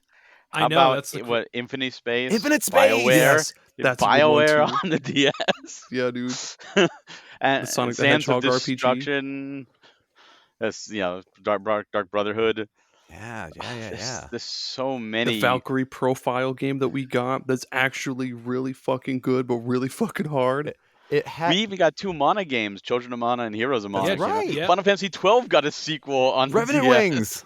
Yep. And the Final Fantasy Tactics 8-2, which was Super addictive. Yes. Super fucking addictive. No, I'm like a person just looking, and then we got like wacky things. Like I'm just looking through my own collection of being like, what, like the Project X Zone games. Oh, those are 3DS. That's 3DS. I'm sorry, I scrolled too far. Thank you. Look through mine right now. Although yes, here we go. I'd say the DS got the best version of Tetris besides the original Game Boy version. Oh, with Nintendo's Tetris. Hells yeah. Professor Layton. Professor I Layton. forgot about Professor Got to Layton. start. That's good shit. The World Ends With You. I Ace really love that Attorney. game too. Got to start Ace there, too. Attorney. Again, another visual Yep. novel gateway. Custom Robo. Golden Sun series that we'll never ever see again. I know. Thanks, Nintendo. Well, you know what? They just brought 1 and 2 back, so maybe they'll bring back 3 and give us a 4. Please. I really like Fucking please. the how to quit smoking simulator. Oh. And all the language ones. Hey, how about Henry cookbooks. Hatsworth? Thank you. I was just about to bring up Henry Hatsworth in the Puzzling Adventure. Henry Hatsworth. Yeah. Such a good game. So unique. Like, again, what a great use of exactly what the Nintendo DS is. A platforming game on the top screen that is interacting directly with the block puzzle game on the bottom screen. Oh, yeah. Like, I mean, with a I was also a fan of like Dragon Ball Z Supersonic Warriors 2. It was a really fun fighting game, and like there weren't a lot of portable fighting games that did well, and to me that was just one of them that just it worked. And if It you're worked so well. and it was still an import friendly system. It wasn't region locked on like the 3DS, and so that's I know why where I you're have going, some of the Uendon games, and I have Jump Ultimate Superstar. Speaking of fighting games for the system, it's like Ooh. I heard that the Dragon Quest games on the. So here's the thing: I only got into Dragon Quest like 4 years ago, and then Oh, it was man. like a hard incline of like, holy shit, what have I Yep. been missing out on? Mm-hmm. that's fair. It started with Echoes of an Elusive Age, and I Which just is couldn't get it. awesome. 11. It's a masterpiece. Yeah, it's a masterpiece. And then I started kind of like checking out the backlogs and stuff, and I kept hearing about how fucking good Dragon Quest V was on Best in the series. DS. It's I'll take it with me to my grave. But It's the you best in the probably series. should play 4 first, because like 4, 5, and 6 are Yeah. They're trilogy. are they a trilogy? Yeah. Really? yeah. yeah, 1, 2, Oh. 3, 4, 5, 6. Is that a map of a Dragon Quest thing in the background right there that I see? What is that? No, that's Skyward Sword actually. Mm. Oh, interesting. I couldn't tell. I guess. What's your console, Jerry? I was gonna say. I guess I'll go. So you may have heard of it. You may have not. But do you remember those Tiger electronic things? Mhm. You know, they'd be like Tiger Street Fighter. If this is leading into our zone, I'm going to be so mad. It's not our zone. Okay, good. It's It's the none other than Gamecom? It's the Tiger Telematics Gizmondo. Oh, that's not What the the same company. That's fuck? not I the am same company. fucking kidding. It is not that at all. It's the Game Boy Advance, guys. Come on. It's the Game Boy Advance every time. You're a monster. Jesus Hey, you know what? The Christ. Gizmondo has some interesting stories and some interesting games too. Oh yeah, no. It's something else. It's yeah. useful as a I cautionary have the whole tale. library right here. Do you What the actually? fuck? It's not a very large seriously, library. including the European ones and the navigators for both Europe and I'm America. sorry that I watched you go, and then I went, no way, and you were like, ah, shit. Yeah, I don't know if I can. Oh my god. The one and only time I could have talked about the Gizmondo. It's kind of dark because it's dark in the corner, but I don't know if it'll come through. But yeah, Oh my there you go. gosh. I That see is- it. Yeah. That is some Holy wild shit. shit. And that's Un- right. Yeah. Unfortunately, it is not the Gizmondo. It's the Game Boy Advance. Oh yeah. It's the Game Boy Advance, and I mean, like, dude, come on. We got Minish Cap, we got Fire Emblem, we got Metroid Zero Mission and Fusion, we got Mario and Luigi Superstar Saga. Yeah. Mario and Luigi Superstar Saga. Here's something that I just recently tried like 2 weeks ago. Golden that Sun. absolutely disintegrated my brain. And that was hooking up. Now, mind you, I'm not talking about real hardware. I used my analog pocket, but my buddy was like, hey man, next time you come over, bring your pocket, because he has one too. He's like, I don't know if I told you this before. I still have the link cables for the GameCube. Oh. So do I. Yeah. Do they work with the pocket? He had two. You just plug those fuckers into the pocket, go play cartridge, and we played Four Swords, and it blew my fucking mind because I couldn't believe how That's so crazy that was. insane. I need to go Yes. cry in Wait, the are you shower talking for like an original Four hour right Swords now. or This Four is such Swords good Adventures? news. The one on GameCube. Four Swords That's Adventures. Fourth Adventures. That's not the original. The original's on Game Boy Advance. So Either way. we have played a ROM different hack games. of Four Swords, the original Game Boy Advance one. That's so insane that it works on that on his fucking Mister, thing, dude. Yeah. Oh, it was so magical where you can go into like the house and stuff. And yes, like when you go into a house and then it was like, oh wait, what? Now I'm looking at my screen. This is crazy. That like little bit of competition about everything and getting to vote at the end of the stages and oh my god, dude, we were like, holy shit, this is good. This is so crazy. And then he blew my mind again because he was like, hang on, there's another game we should try on the Crystal GameCube. Chronicles. Crystal Chronicles. Now, fun fact about Crystal Chronicles. The only goddamn way you can play couch co-op in Crystal Chronicles is with the Game Boy Advance and the links. With it. Exactly. Because the port on the Switch didn't do it. All they did, they were like, hey, play with strangers online. We don't believe you have friends to sit down with. So they didn't incorporate that. Like, how do you implement online but not couch co-op? I don't get it. I know, it's so stupid, dude. I played the shit out of Crystal Chronicles as a kid, like on my own, because you couldn't play without the fucking GBA link cable. I didn't have one until like well after the GameCube was fucking discontinued. When Four Swords Adventures came out, I got that because there were pre-orders happening for Twilight Princess, I think, and there was a free T-shirt you could get for it, and I went to get the free T-shirt, but the person working at GameStop misunderstood everything, so I got the free T-shirt and bought Four Swords Adventures, and I think I came out the better on this in terms of this. Then this was over the summer. I was home from school, and so I was able to convince several of my friends to buy. I was like, I will buy 4 link cables, and this was when they were doing the NES Classic, the Game Boy Advance SP. And the game releases, I got that SP. I no longer have it, and that's a great regret of mine. But I convinced my friends to like buy cheap used Game Boy Advances, not the SPs, so that we could all just like sit and tear through Four Swords Adventures. The like sheer amount of commerce that one game inspired. Too. Oh my gosh, we went nuts on that thing. It's great.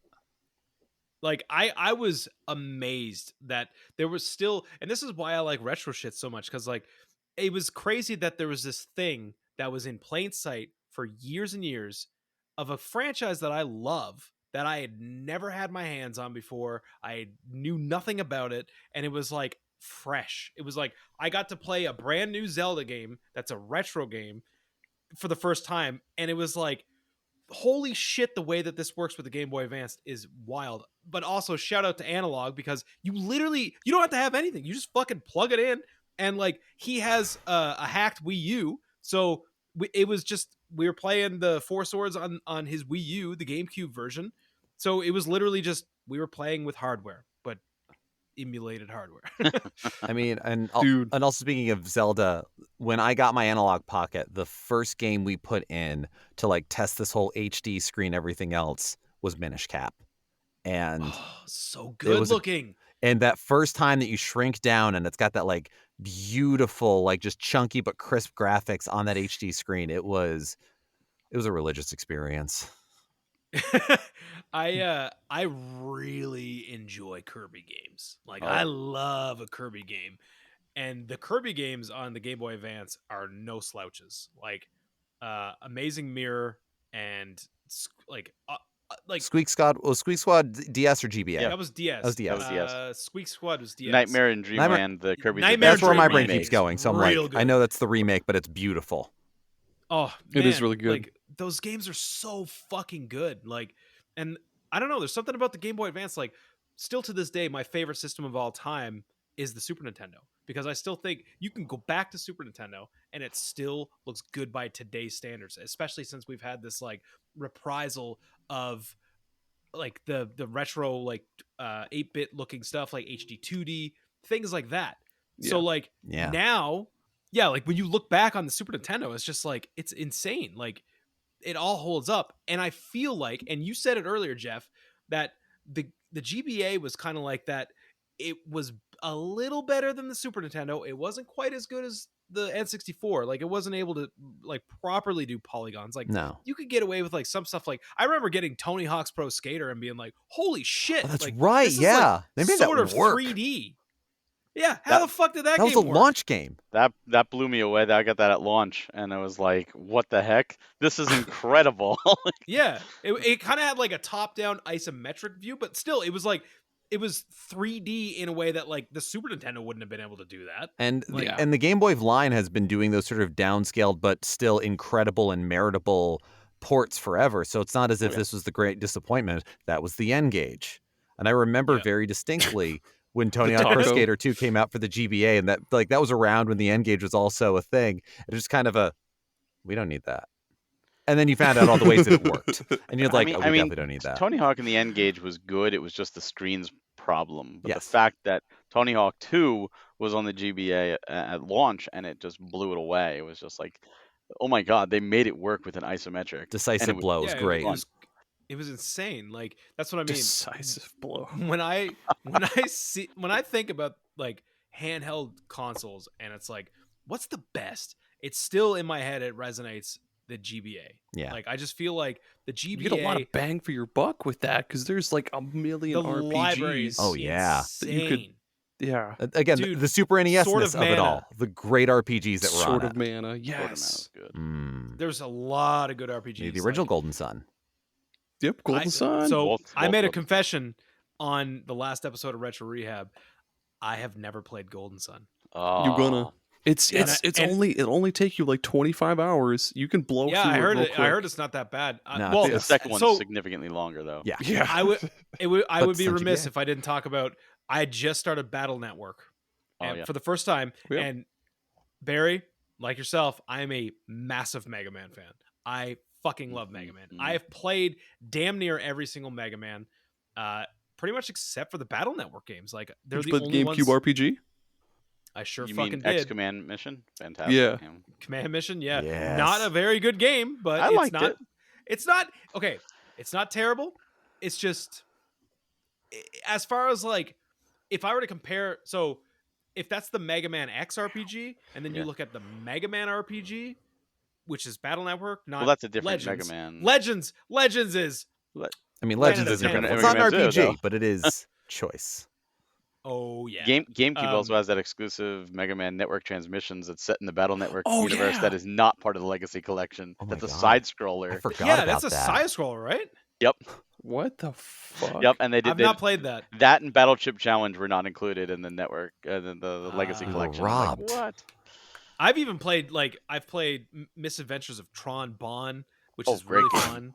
Great game. And It I've is also fun. played Mega Man the Power Battles, Mhm. those Yep. fighting games. Yeah, yeah. Well, fighting like, those are Arcade. fucking they're fun. But yeah, no, like I mean, like Battle Network has kind of eluded me a little bit, like since it came out. Like I just remember seeing it and going, "Not my Mega Man. Mm-mm. Like that's not my Mega Man." That's a No, little you boy in a missed out. jumpsuit being a Pokemon. Nope. That's not That's Mega Mega Man. Man powered up. Okay, that's not our Mega Man. No, it really Or, isn't. or whatever, no, whatever the newest TV show one was. That was bad. Well, Powered Up. Powered Up was Chip that in one and on download. Powered Up That's was a on reference for the nobody to PSP. understand. Not Powered Up. It's the newest Yeah. TV show that had like one season. That was just that was bad. dear. dog shit. That was Um, bad. Not our Mega Man. But yeah, no, like I've been playing Battle Network. I just finished doing like the first dungeon where you fight, and the story is so fun. Like it's just like, oh no, our stove's on fire. Better get Mega Man inside there, yeah, and then it's dude. like Flame Man. Fireman's It's like, there. oh, this is hilarious. Like, and like the dungeon is fun. Like the battle system is super good. Like just the fact that you're like, okay, I got to strategically load up these chips and then be like, now I'm actually like playing a Mega Man thing where I'm like moving around in like a strategic manner. It's kind of like, it's not an action RPG, but it's like not turn-based really either. Like it's kind of its own thing. It's like an action me. tactics game. Yeah, it's really, makes sense. really interesting. Yeah, you got the little Um, grid there, but it's not as big as a Fire Emblem or an FF Tactics. So like they shaved off what was unnecessary in mashing this up. Yeah. No, I've been absolutely loving what I've been playing of good. Battle Network. And again, I just keep discovering new shit. So one interesting thing about the GBA is because it was so successful and had such a good library of games, is that with other handhelds they did ports like other things, but they did a lot of ports to other platforms. One of them being the N-Gage, had Sonic N, which was Sonic Advance, and Super Monkey Ball, which was Super Monkey Ball Jr. and stuff like that. Mhm. What was the other console, do you know, that got a lot of GBA ports? In fact, almost its entire library was GBA ports, and not nearly as good. And It was not an uh, American console, though. That's right. Was it the Gizmondo? No, No, it was not the Gizmondo. It was I not don't Wonder know. Swan. Wonder Swan got a lot of its Nope. own stuff. That was its own stuff. I mean, that definitely got set the road for Final Fantasy remakes happening. yeah, but- yes, it did. 1, 2, and 4. It did. Yeah, Was it a Jap? I it feel was like not Japanese. I feel like I know. It wasn't Japanese. Oh man, I have no When you clue. tell me, I'm gonna kick myself. But It is the Nico Digiblast from the Netherlands, which had I actually did not know that one. it Never had a heard of lot. that Most of its library were actually lesser known GBA games, like Counter. Bring it up, Aaron. Oh jeez. I'm looking it up right now. Ooh, that's rough looking. Did Ooh, it's got transparent ones though. That's yes, cool. it did. There was they have two Hair versions of it. Driller? I It's got a play button on it. Does that No, count, Geoff? it had movies. Like you can actually get like the GBA video. They brought that kind of stuff over there, like Teenage Mutant Ninja Turtles and stuff, and SpongeBob and SpongeBob. Power Rangers and stuff like that. Oh shit! Hey, The only way to watch Shrek 1 is with the GBA. Mm. yeah, compressed, compressed. compressed down. Yeah, dude. Oh, okay. It's me and my swamp. The other thing that the GBA had that I absolutely keep. I am a very avid video game E-reader. collector. Like, yes, thank you, the e-reader. Okay, so I didn't mean to spoil it. I'm No, really please. sorry. I'll This edit that out. I'm stepping on toes. Please step on mine. This is a fun conversation. Oh. Like this, whatever. I'm a showy bastard. Like, knock me down. Yeah, no, I'm a super avid collector of a lot of stuff, video game related, and I try not to go too far outside of the games in particular because I, again, live in a New York City apartment. But the e-reader is that like, do I do it? How many of these can I get? How useful is this going to be in my life? The thing that's really thrown me off is the fact that Do it. I want to Oh, it's so such a- badly. It's such So a spendy. cool idea Geoff, do that it. did so well It's- in what it did. Right. It's one of those. It actually was extremely successful at what it set out to do. Especially in Japan. Yeah. It was really successful in Japan. And the fact that the Nintendo Switch Online version of Super Mario Bros. 3 Advance has all of the e-reader levels loaded up Mhm. into it is definitely such a point in its favor, and was absolutely the first thing I played when we got Game Boy and Game Boy Advance games on NSO. But I still kind of want to get I mean, I also have card binders for all of my instruction manuals and my Nintendo Power cards and my limited run cards and things like that. So there's already a place for e-reader. This is why the voice keeps going. Oh my god. Oh shit, Barry. he's fucking got him. F-Zero cards. Your I mean, come on. these are- They had F-Zero. And like all of the Fuck dumb yeah. single-use item cards that you had to pop into things, and some of them were so ridiculous, and other ones are just very cool. Doraemon. Yeah. There Like were Doraemon e-reader cards. a couple for Pokemon. I think for like Ruby and Sapphire, where Pikmin? there was like there were a couple cards that you had to use those to get certain Pokemon. Mhm. Like I know there was one for like a ship in Lily The, Cove E- City. the SS and ticket. Yeah, Right. yeah, and Yeah. you could get I have it somewhere back there. Jeez. that's how you got Deoxys Mhm. or Jirachi, one of those two, I forget. Mhm. Jirachi came from the Coliseum bonus disc, I believe, on the GameCube. That sounds right, because I think Jirachi was actually on the fucking case somewhere. Yeah. Well, Geoff, you better get on that eBay and start buying up some E-reader cards. e-readers. Oh, by the way, Gerry, there is a Mega Man set that is very expensive, unfortunately. I do not have it, but there's a Mega Man e-reader set. Oh fuck! fuck! Before you get to that, Gerry, we're about an hour and a half in. We still need to take an ad break, hear a word from our sponsors, and we'll be right back.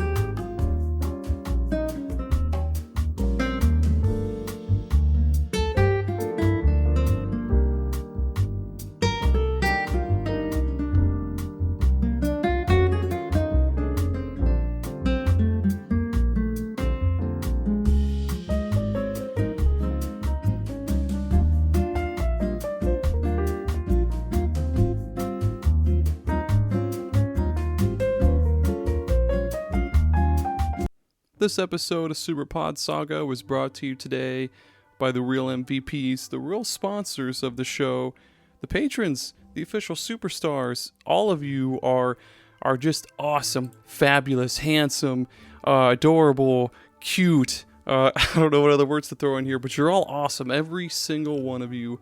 It really means so much to me. It means the world, the galaxy, the cosmos, something bigger than the cosmos. I don't think there is anything bigger, but if there was, I would love you all that much. I'm stretching my arms out like this right now. So yeah, let's thank the patrons. A Novel Console, Jared Schrader, Jameson Empire, Adam Phineas, Trey, Adam Forrester, Jeff Miners, Jenny E, Kevin Demo, Thrak, and Mr. Kwong. All of you are your official superstars. You guys are the best. If I could meet every single one of you in person and give you a gigantic hug, a high five, and buy you a sandwich or something, I absolutely would, because God damn it, I love every single last one of you. Thank you, patrons, for sponsoring this episode and every single episode to come of Super Pod Saga. Thank you a lot. I mean it. Thank you so much.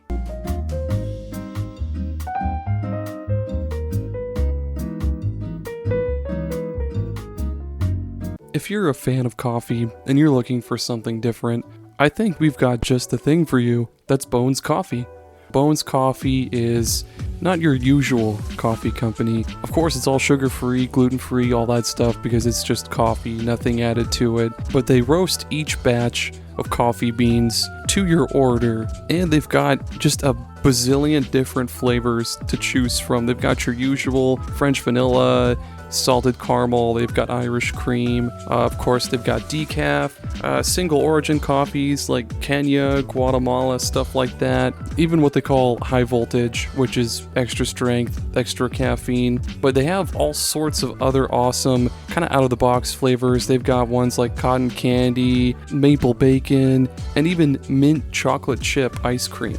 And they're always coming up with new crossover flavors, like they've done a bunch for Nightmare Before Christmas, Indiana Jones, even Spider-Man, of all things. And they're also coming up with new seasonal flavors all the time. If this sounds right up your alley, feel free to use the link in our episode description and use coupon code SUPERPODSAGA at checkout to get 20% off your order. That's SUPERPODSAGA at checkout to get 20% off your order. And if you're not just in the market for coffee, you can also get some sweet mugs. They've got lots of cool shirts. They've got all sorts of different brewing equipment like French presses, stuff like that. Just head on over to bonescoffee.com, or again, use the link in our episode description and get 20% off. Get yourself a new interesting flavor and spice up your morning routine with Bones Coffee. I really hope you enjoy. I'm a really big fan of it, and I hope you find one that really hooks you. Thank you so much for listening. Have a good one.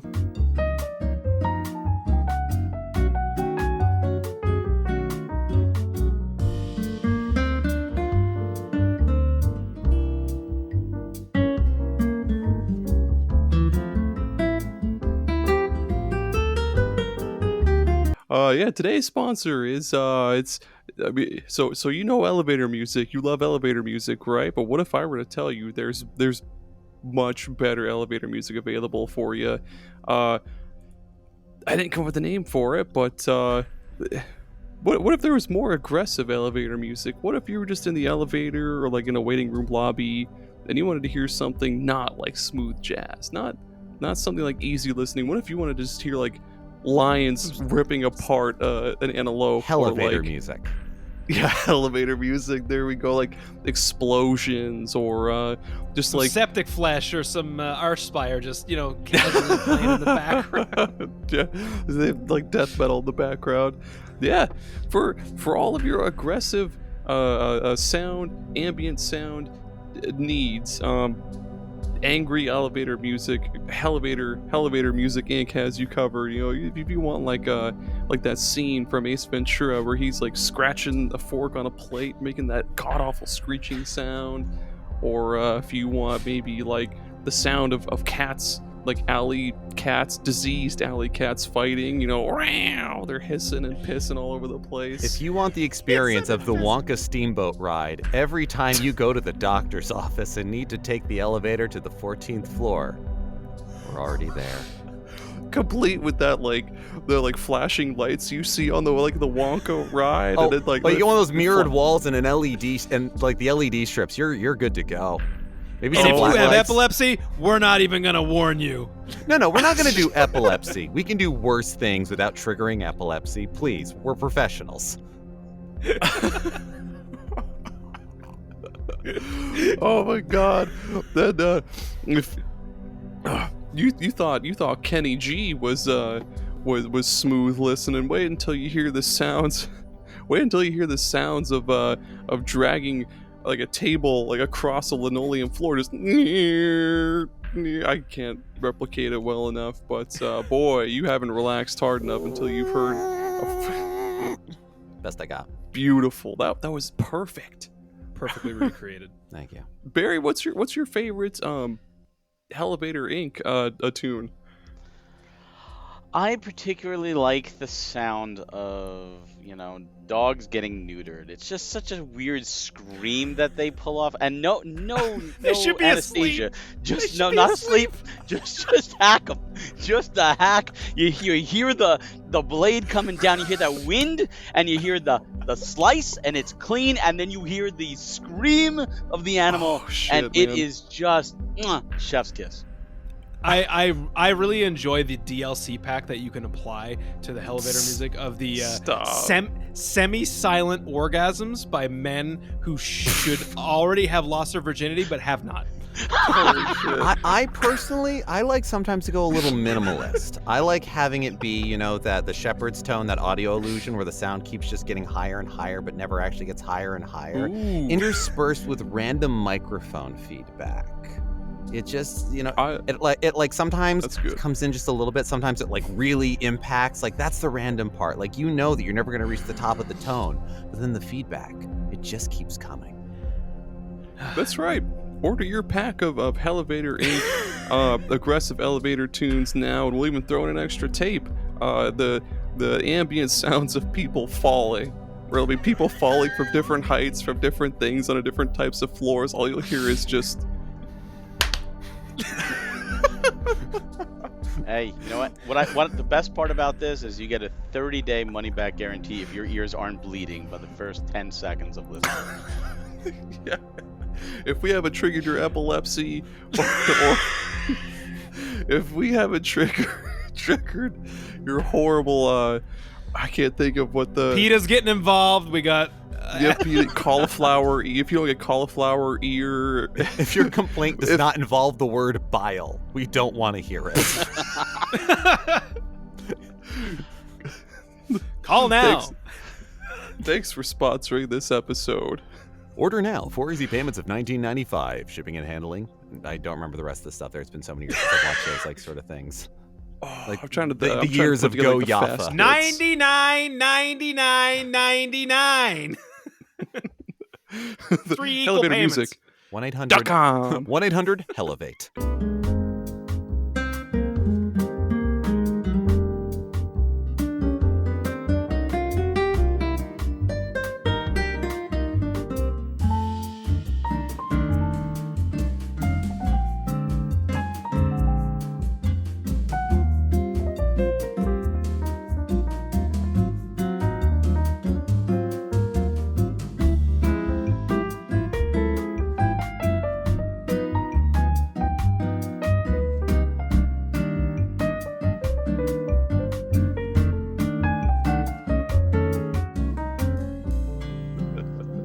We're back. Oh fuck, that was great. Dude, you gotta let us calm down a little bit before you yell, "We're back." No, I can't. No, let's run. Let's go. We got that That's energy. That's the beauty Oh, man. of Superpod. We can take the games with us as we run. That is why we're here. I'm talking about the 3DS now. That's my favorite handheld of all time. I'll shout it Yeah, from the get it. rooftops. I love the 3DS. You know why? It's backwards compatible with 3DS, baby. And it's also got some of like just the best fucking games ever. You've got Shin Megami Tensei 4. You've got that beautiful remake of Shin Megami Tensei Strange Journey. Mhm. I don't know what the fuck Gerry's doing, but his camera is like freaking out. It's getting more and more like Dark Lounge over there. Just Yeah. Can you see me? That's Blair Witch. That's Blair Witch. Yeah, this is. Now it's just hand.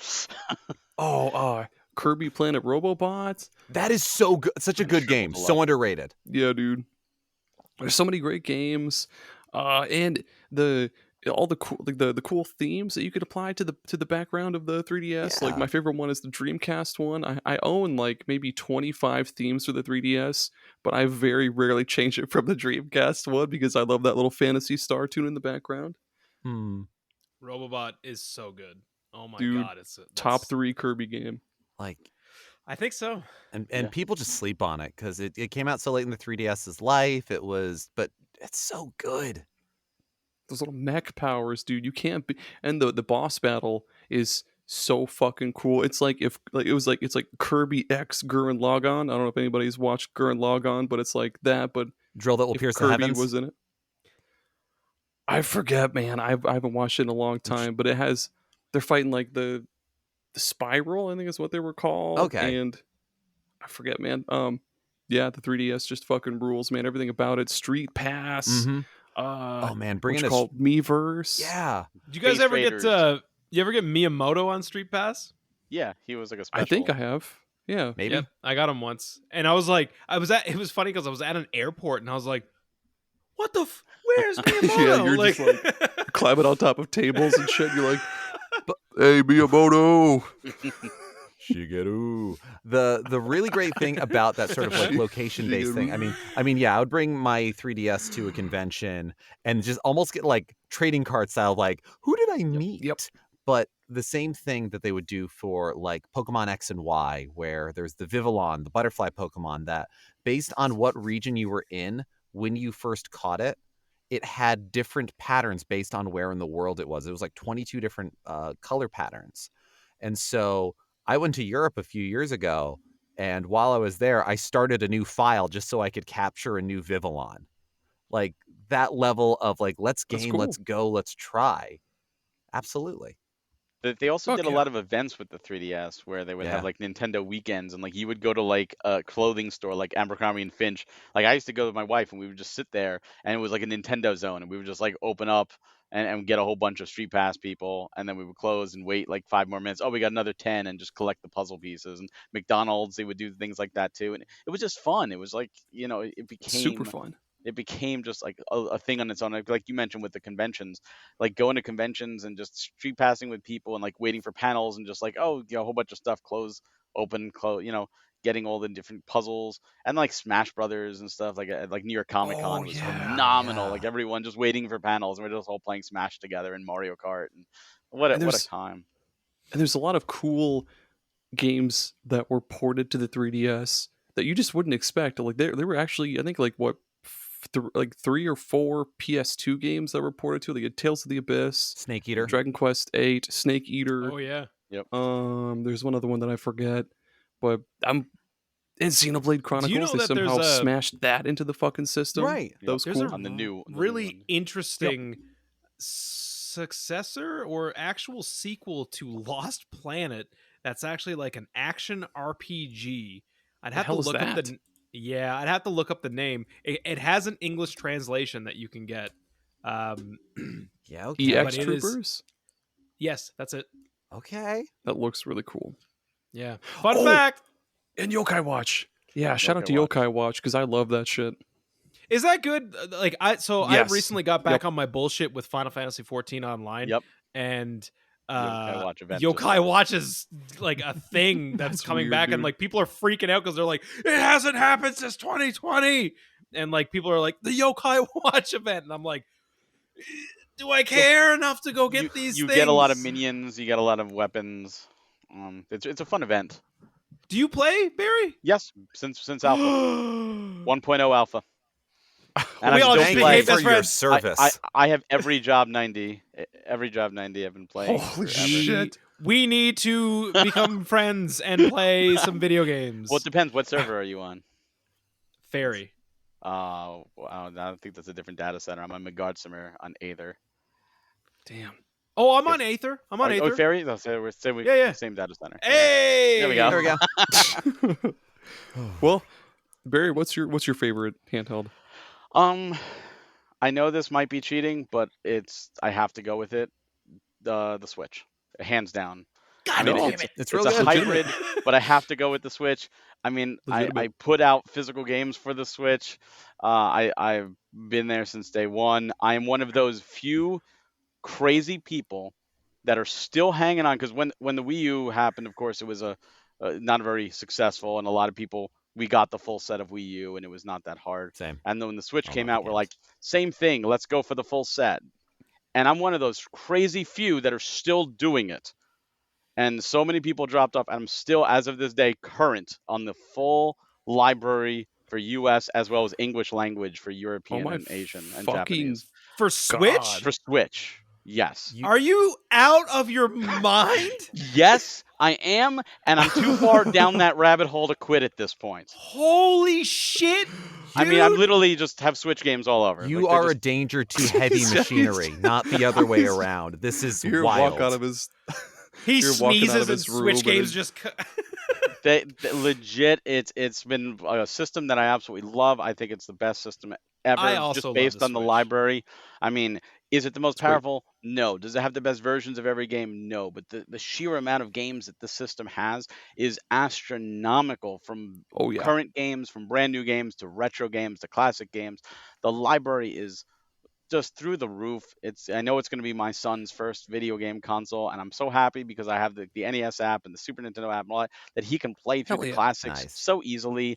I don't have to worry too much about him damaging like a very expensive game like Earthbound. Like, I'm not going to let him play with my cartridge, but he can play on the NSO app. And They I- taste I bitter, s- so he won't swallow them. exactly. It is. I said this as soon as the Switch came out. I was like, this is going to be some kid's first handheld / home console. And I was like, this thing is going to be an instant classic. 15 years from now, we are going to look back the same way that we look back on the Game Boy Yep. Advance, and look back at the Switch and go, that was one motherfucking powerhouse Oh, it of was. a goddamn console. And it still is. I remember, like, it it's- came out in March, and March 3rd. and I was reading about it in Oh January. yeah. I was, I was like reading about it. I was at work, and I texted my partner, and she loves handhelds. Like, we both love games and love gaming. Handhelds are her thing. And so yeah. this was both of us had kind of the getting to the same point of, this was everything Sarah's ever wanted in a console. And we Nice, have, yeah. and again, we've combined our collections, all these sorts of things. We have multiples of most of our handhelds. The Nintendo Switch is the only one that it is vital to our happiness and stability that we have one for each of us. Oh, absolutely. We, It's yeah, like on launch day, I got two because I was like, for one for my wife, and she was like, you know what, I don't want it. Like, I don't need it right now. So I actually returned it. Like, the people thought it was crazy, like bringing the Switch into the store because you couldn't get it. Like, it was instantly snatched. you made I'm like, someone's "No, day. make someone's day. Right. Like, it's fine. I don't need to hold on.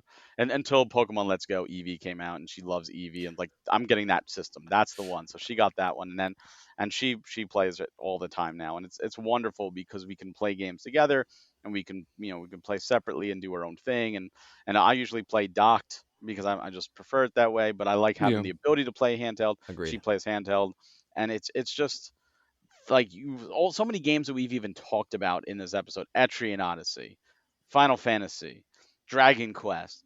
They're on there. Right. You got the Atelier games. You've got the Saga games. You've got just during the break you showed Trials of Mana, the Super Nintendo version. That's Oh, on there yeah. in Super Nintendo and a remake. I mean, it's just Even- unbelievable. Even Superstar Saga and Golden Sun, Earthbound, that's on there. yeah. And Earthbound Beginnings. And Nintendo's actually bringing a lot of their older IP back that people have forgotten about, like the Famicom Detective Club games, like Oh, Another yeah. Code Yeah. just came Oh, out. We that's never got right. the second one. Now you get them both in a remake. As of the time of this recording, Endless Ocean, the third game out of nowhere, is about to come out. Like, there's so many great Nintendo IPs that are getting reborn and new love. And then, of course, you have the classics like Smash Ultimate, which is amazing, and Mario Kart 8 Deluxe, and Tears of the Kingdom, and Breath of the Wild. And, my favorite Game Boy game I said earlier in this episode, Link's Awakening, got a remake. Yeah, I mean, Kirby there's- and the Forgotten Land. Kirby and the Forgotten Land and Star Allies So are both good. great. Mhm. And Return to Dreamland Deluxe got a Yep. and there's so many enhanced ports, Right. which I know some people complain about, but you Live know what? Alive. Live such a Alive. good one. Yes. Octopath Traveler 1 and 2 are there. Bravely Default 2 is there. Square Enix fans are eaten on the Square Enix, Switch. absolutely. Triangle strategy. Triangle strategy. Triangle strategy. Fire Emblem Three Houses and Engage, and even like the Warriors, Hyrule Warriors, and Age of Calamity. There's so many great games on this system. Xenoblade Chronicles 2 and 3. Hello. Yep. The other Wii U ports as well too, like Captain Toad. Oh yeah. Getting those games off of Wii U onto something people own and can play. You could actually get that's really, really cool. The Disgaea games, the Prinny games from the PSP. Yeah. You get the Prinny games good. And everything but 2 and 3 are the only 2 Disgaea games missing thus far. And I'm expecting to be another Prinny pack with 2 and 3. Oh, absolutely. The NES classics are they're hurting me so much because they're all games that I had and I worked so hard to track down, and then suddenly here you go. You can get the Rhapsody games. You can get the Legend of Heroes games. There's so many. There's a few, a very few ports of GameCube games as well too. Like you can kind of get Super Mario Sunshine. You can get Bait and Kaitos. Yeah, that's right. Both Bait and Kaitos. Just about to get Paper Mario. Really? Yeah, Bait and Kaitos and Origins are both on the Switch. Yep. Not $50. The English language is taken away because they felt it was too low quality, so it's Japanese only. But it's English subtitles and everything. $50 for both though. For both, super cheap. Yeah. And that's the thing where it is. All of us sitting here are retro gamers, retro collectors of varying stripes and predilections and preferences. We have so many times where these games come out on the Switch, and Mario 3D All-Stars happened, and I went, I'm not the target audience for that. I don't need it. But there is a target audience for that. And all of these games for collectors, retro people, or people where it is their first system, the accessibility that this allows, perfect version, whatever, if it works and it's fun, mission accomplished. And then we can just split hairs forever. We always could, and we always will. We talked about Ace Attorney before. The first 6 games are there, and it's the first time 5 and 6 are physical, because when the 3DS eShop got closed, 5 and 6 were gone. Now we can play them again. Yeah. You got new Layton is coming out next year.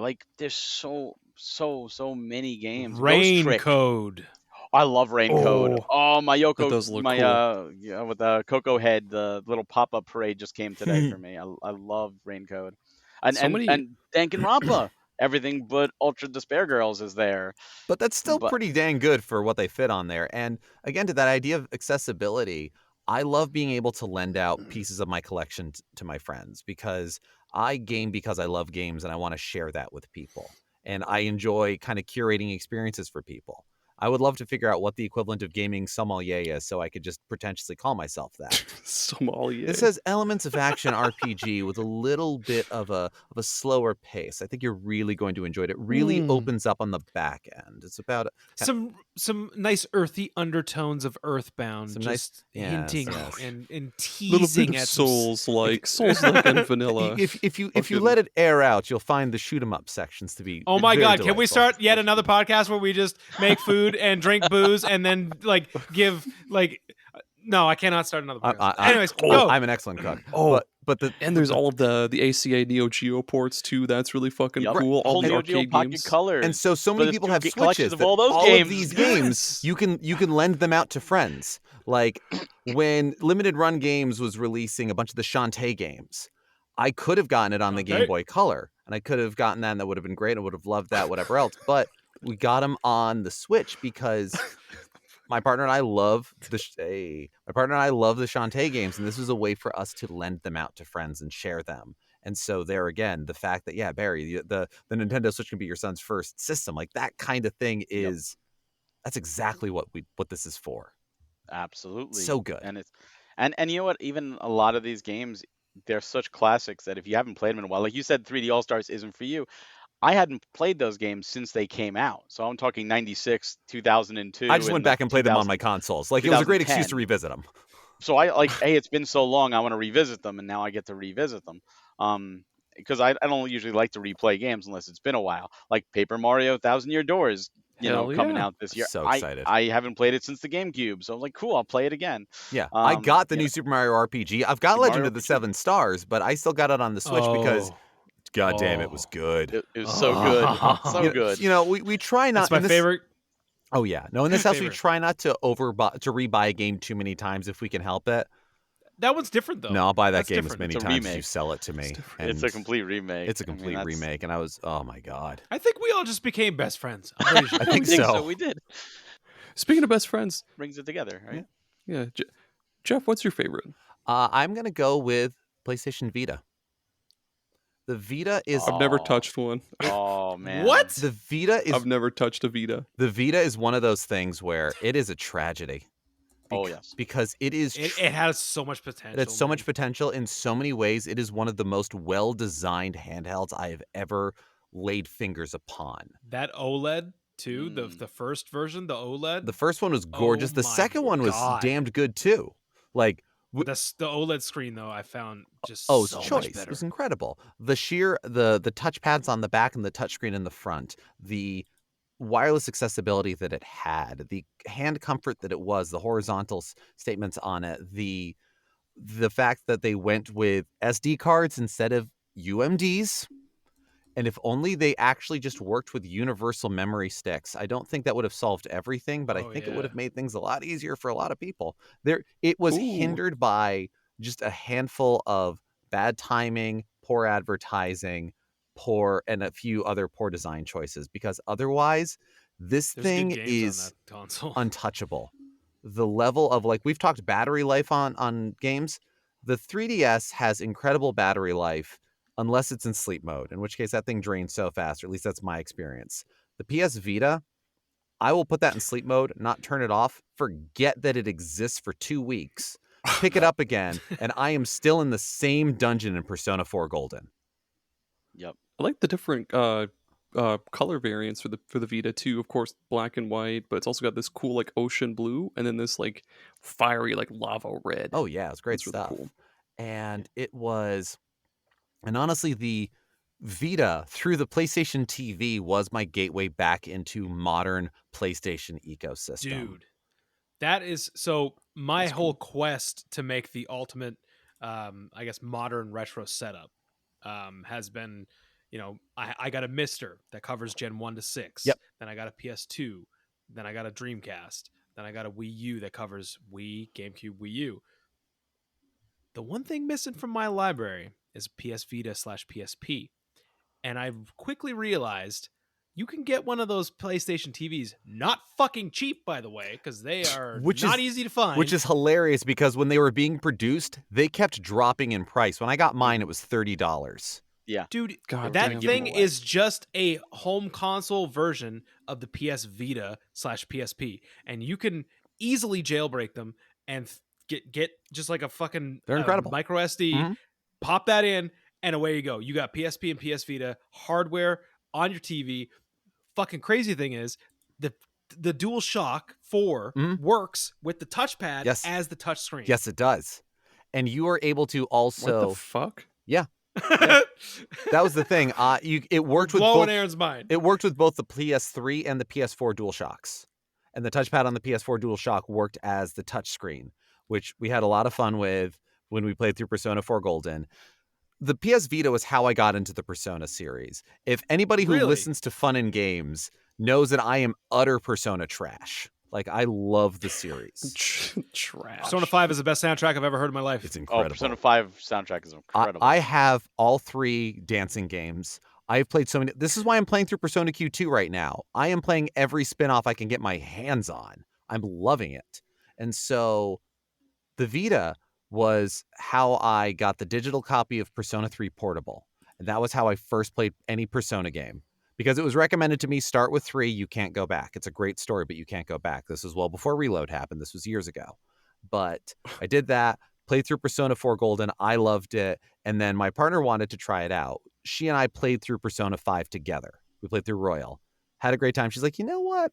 Maybe I will try out 4. Like, that sounds like a good time. I think this is a good time for it. So I played it on the Vita. We wanted to play it together. I was able to take the card out, put it in the PS TV. We played it on the TV. We were able to transfer the save file. Anytime we went on a trip together, we would just use the cloud. You couldn't actually just take out the memory card. You had to put upload the save file to the cloud and then download it to your Vita or the TV.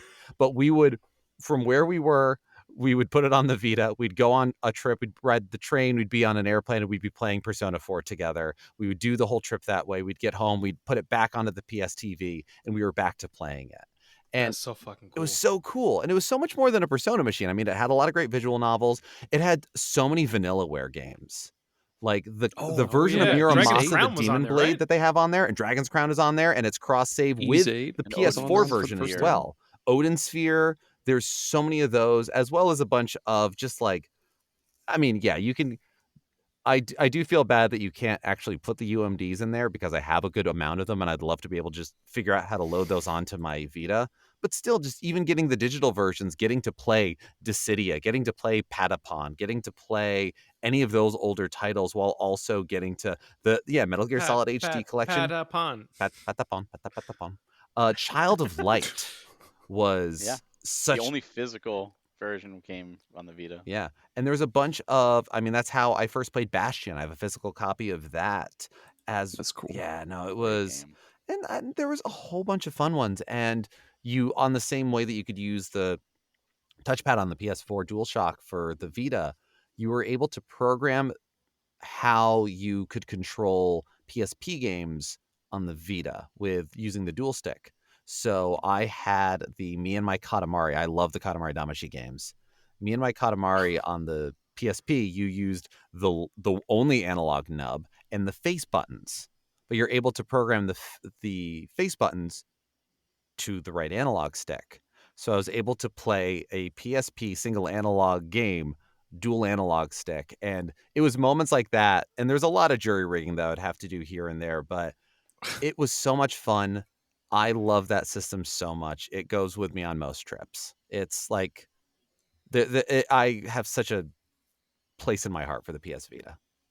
So I guess I'll top us off here with I'll throw a little wrench in the gig here. So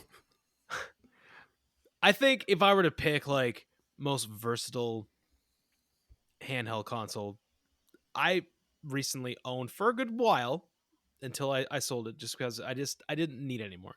The Steam Deck is seriously a fucking powerhouse for a lot of different reasons. Mm-hmm. Whether it's emulation, whether it's just being able to actually, and like just the, I don't know, the way that they keep that thing updated with like, hey, this game that you could buy on Steam right now works perfectly with this nice green check mark on that system.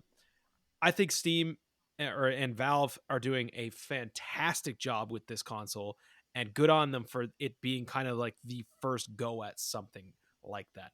However, I want to say I'm going to switch my last pick to the handheld console that I have never held in my hands, that's new, that I want so bad and I don't know why, and it's just because it has a fucking crank on it, but that PlayDate looks so fucking fun. It is. I don't have one, Is it but really? I've played it. It looks so stupid, but I want to play it. That's exactly the right attitude to have about it, because that is entirely correct, yes.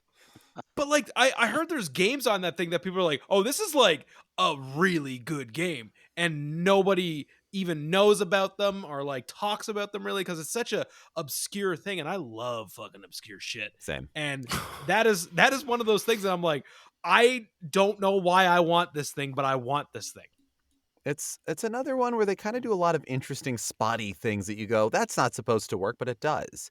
It is an entirely digital system that sort of, you get the games in bundles, and the crank mechanic allows all sorts of different developers to approach it in a lot of different ways. You can build your gameplay entirely around down on my PlayDate. Crank it down on my PlayDate. Cranking my hog with my PlayDate. You can, I mean, there you go. Yeah. There you go. You can treat Why it. isn't that the advert? You could. I don't know. I wasn't there in the room. But you can use it as the way that you might use an analog joystick. You can. There's a lot of turning that can go on in a game where you go, wait, what? Like, you can't actually move it like an analog stick, but the idea of, it is a fully analog crank. And so the amount of like either turning a cannon or spinning a piece or whatever that is, like, it is very nicely sensitive. Like, it's very responsive. Really? Yeah. And it's got that Game Boy Micro style of The screen is very, very actually like Analog Pocket, even that like very crisp Really? screen Yeah. of that was the thing I was very surprised by, seeing it in action. Much It's of all these black and white things. stuff or whatever. It looks good. I played Whitewater Wipeout, which I think was one of their like launch games. That's a surfing game. Use the crank to kind of move the surfboard as you make your way around, and it doesn't need to be very big. It doesn't need to be very crazy. And there again, they lean into that digital release style. So there are longer It's games, there are shorter games. it's $199 US. And that's just a little too much for me to buy Yeah. it, even though Yeah, like, once every 3 same. weeks or so, I go, do I need a PlayDate? I might want one. My biggest turnoff is that it's all digital. That's Like, as a that is what stops collector, me. I like having the physical aspect, and that's why things like the PSP Go and the what else was there? They There's more than a few that were there's digital a only. few. That they They threw just me off Oh as yeah, well. the PSP Go. Oh, the poor Yeah. Go. Yeah, so many. Sick, sad bastard. That's it. That's all the best handheld consoles. We'll throw the Game Gear in there too. Yeah, I'll have links to everybody's stuff in the show notes and all that. Thank you, dudes, for coming on. Thank you, listeners, for listening. And I don't know, support the show on Patreon or something. Everybody say bye.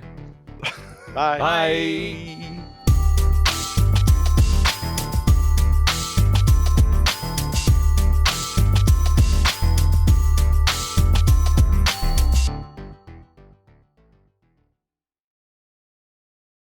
I will actually take a short run out of the booth for a second break, if you'll excuse me. That's fine. Go for it. Yeah. He's going to get all those e-readers on lockdown on eBay. I don't know what you're talking about. Bye!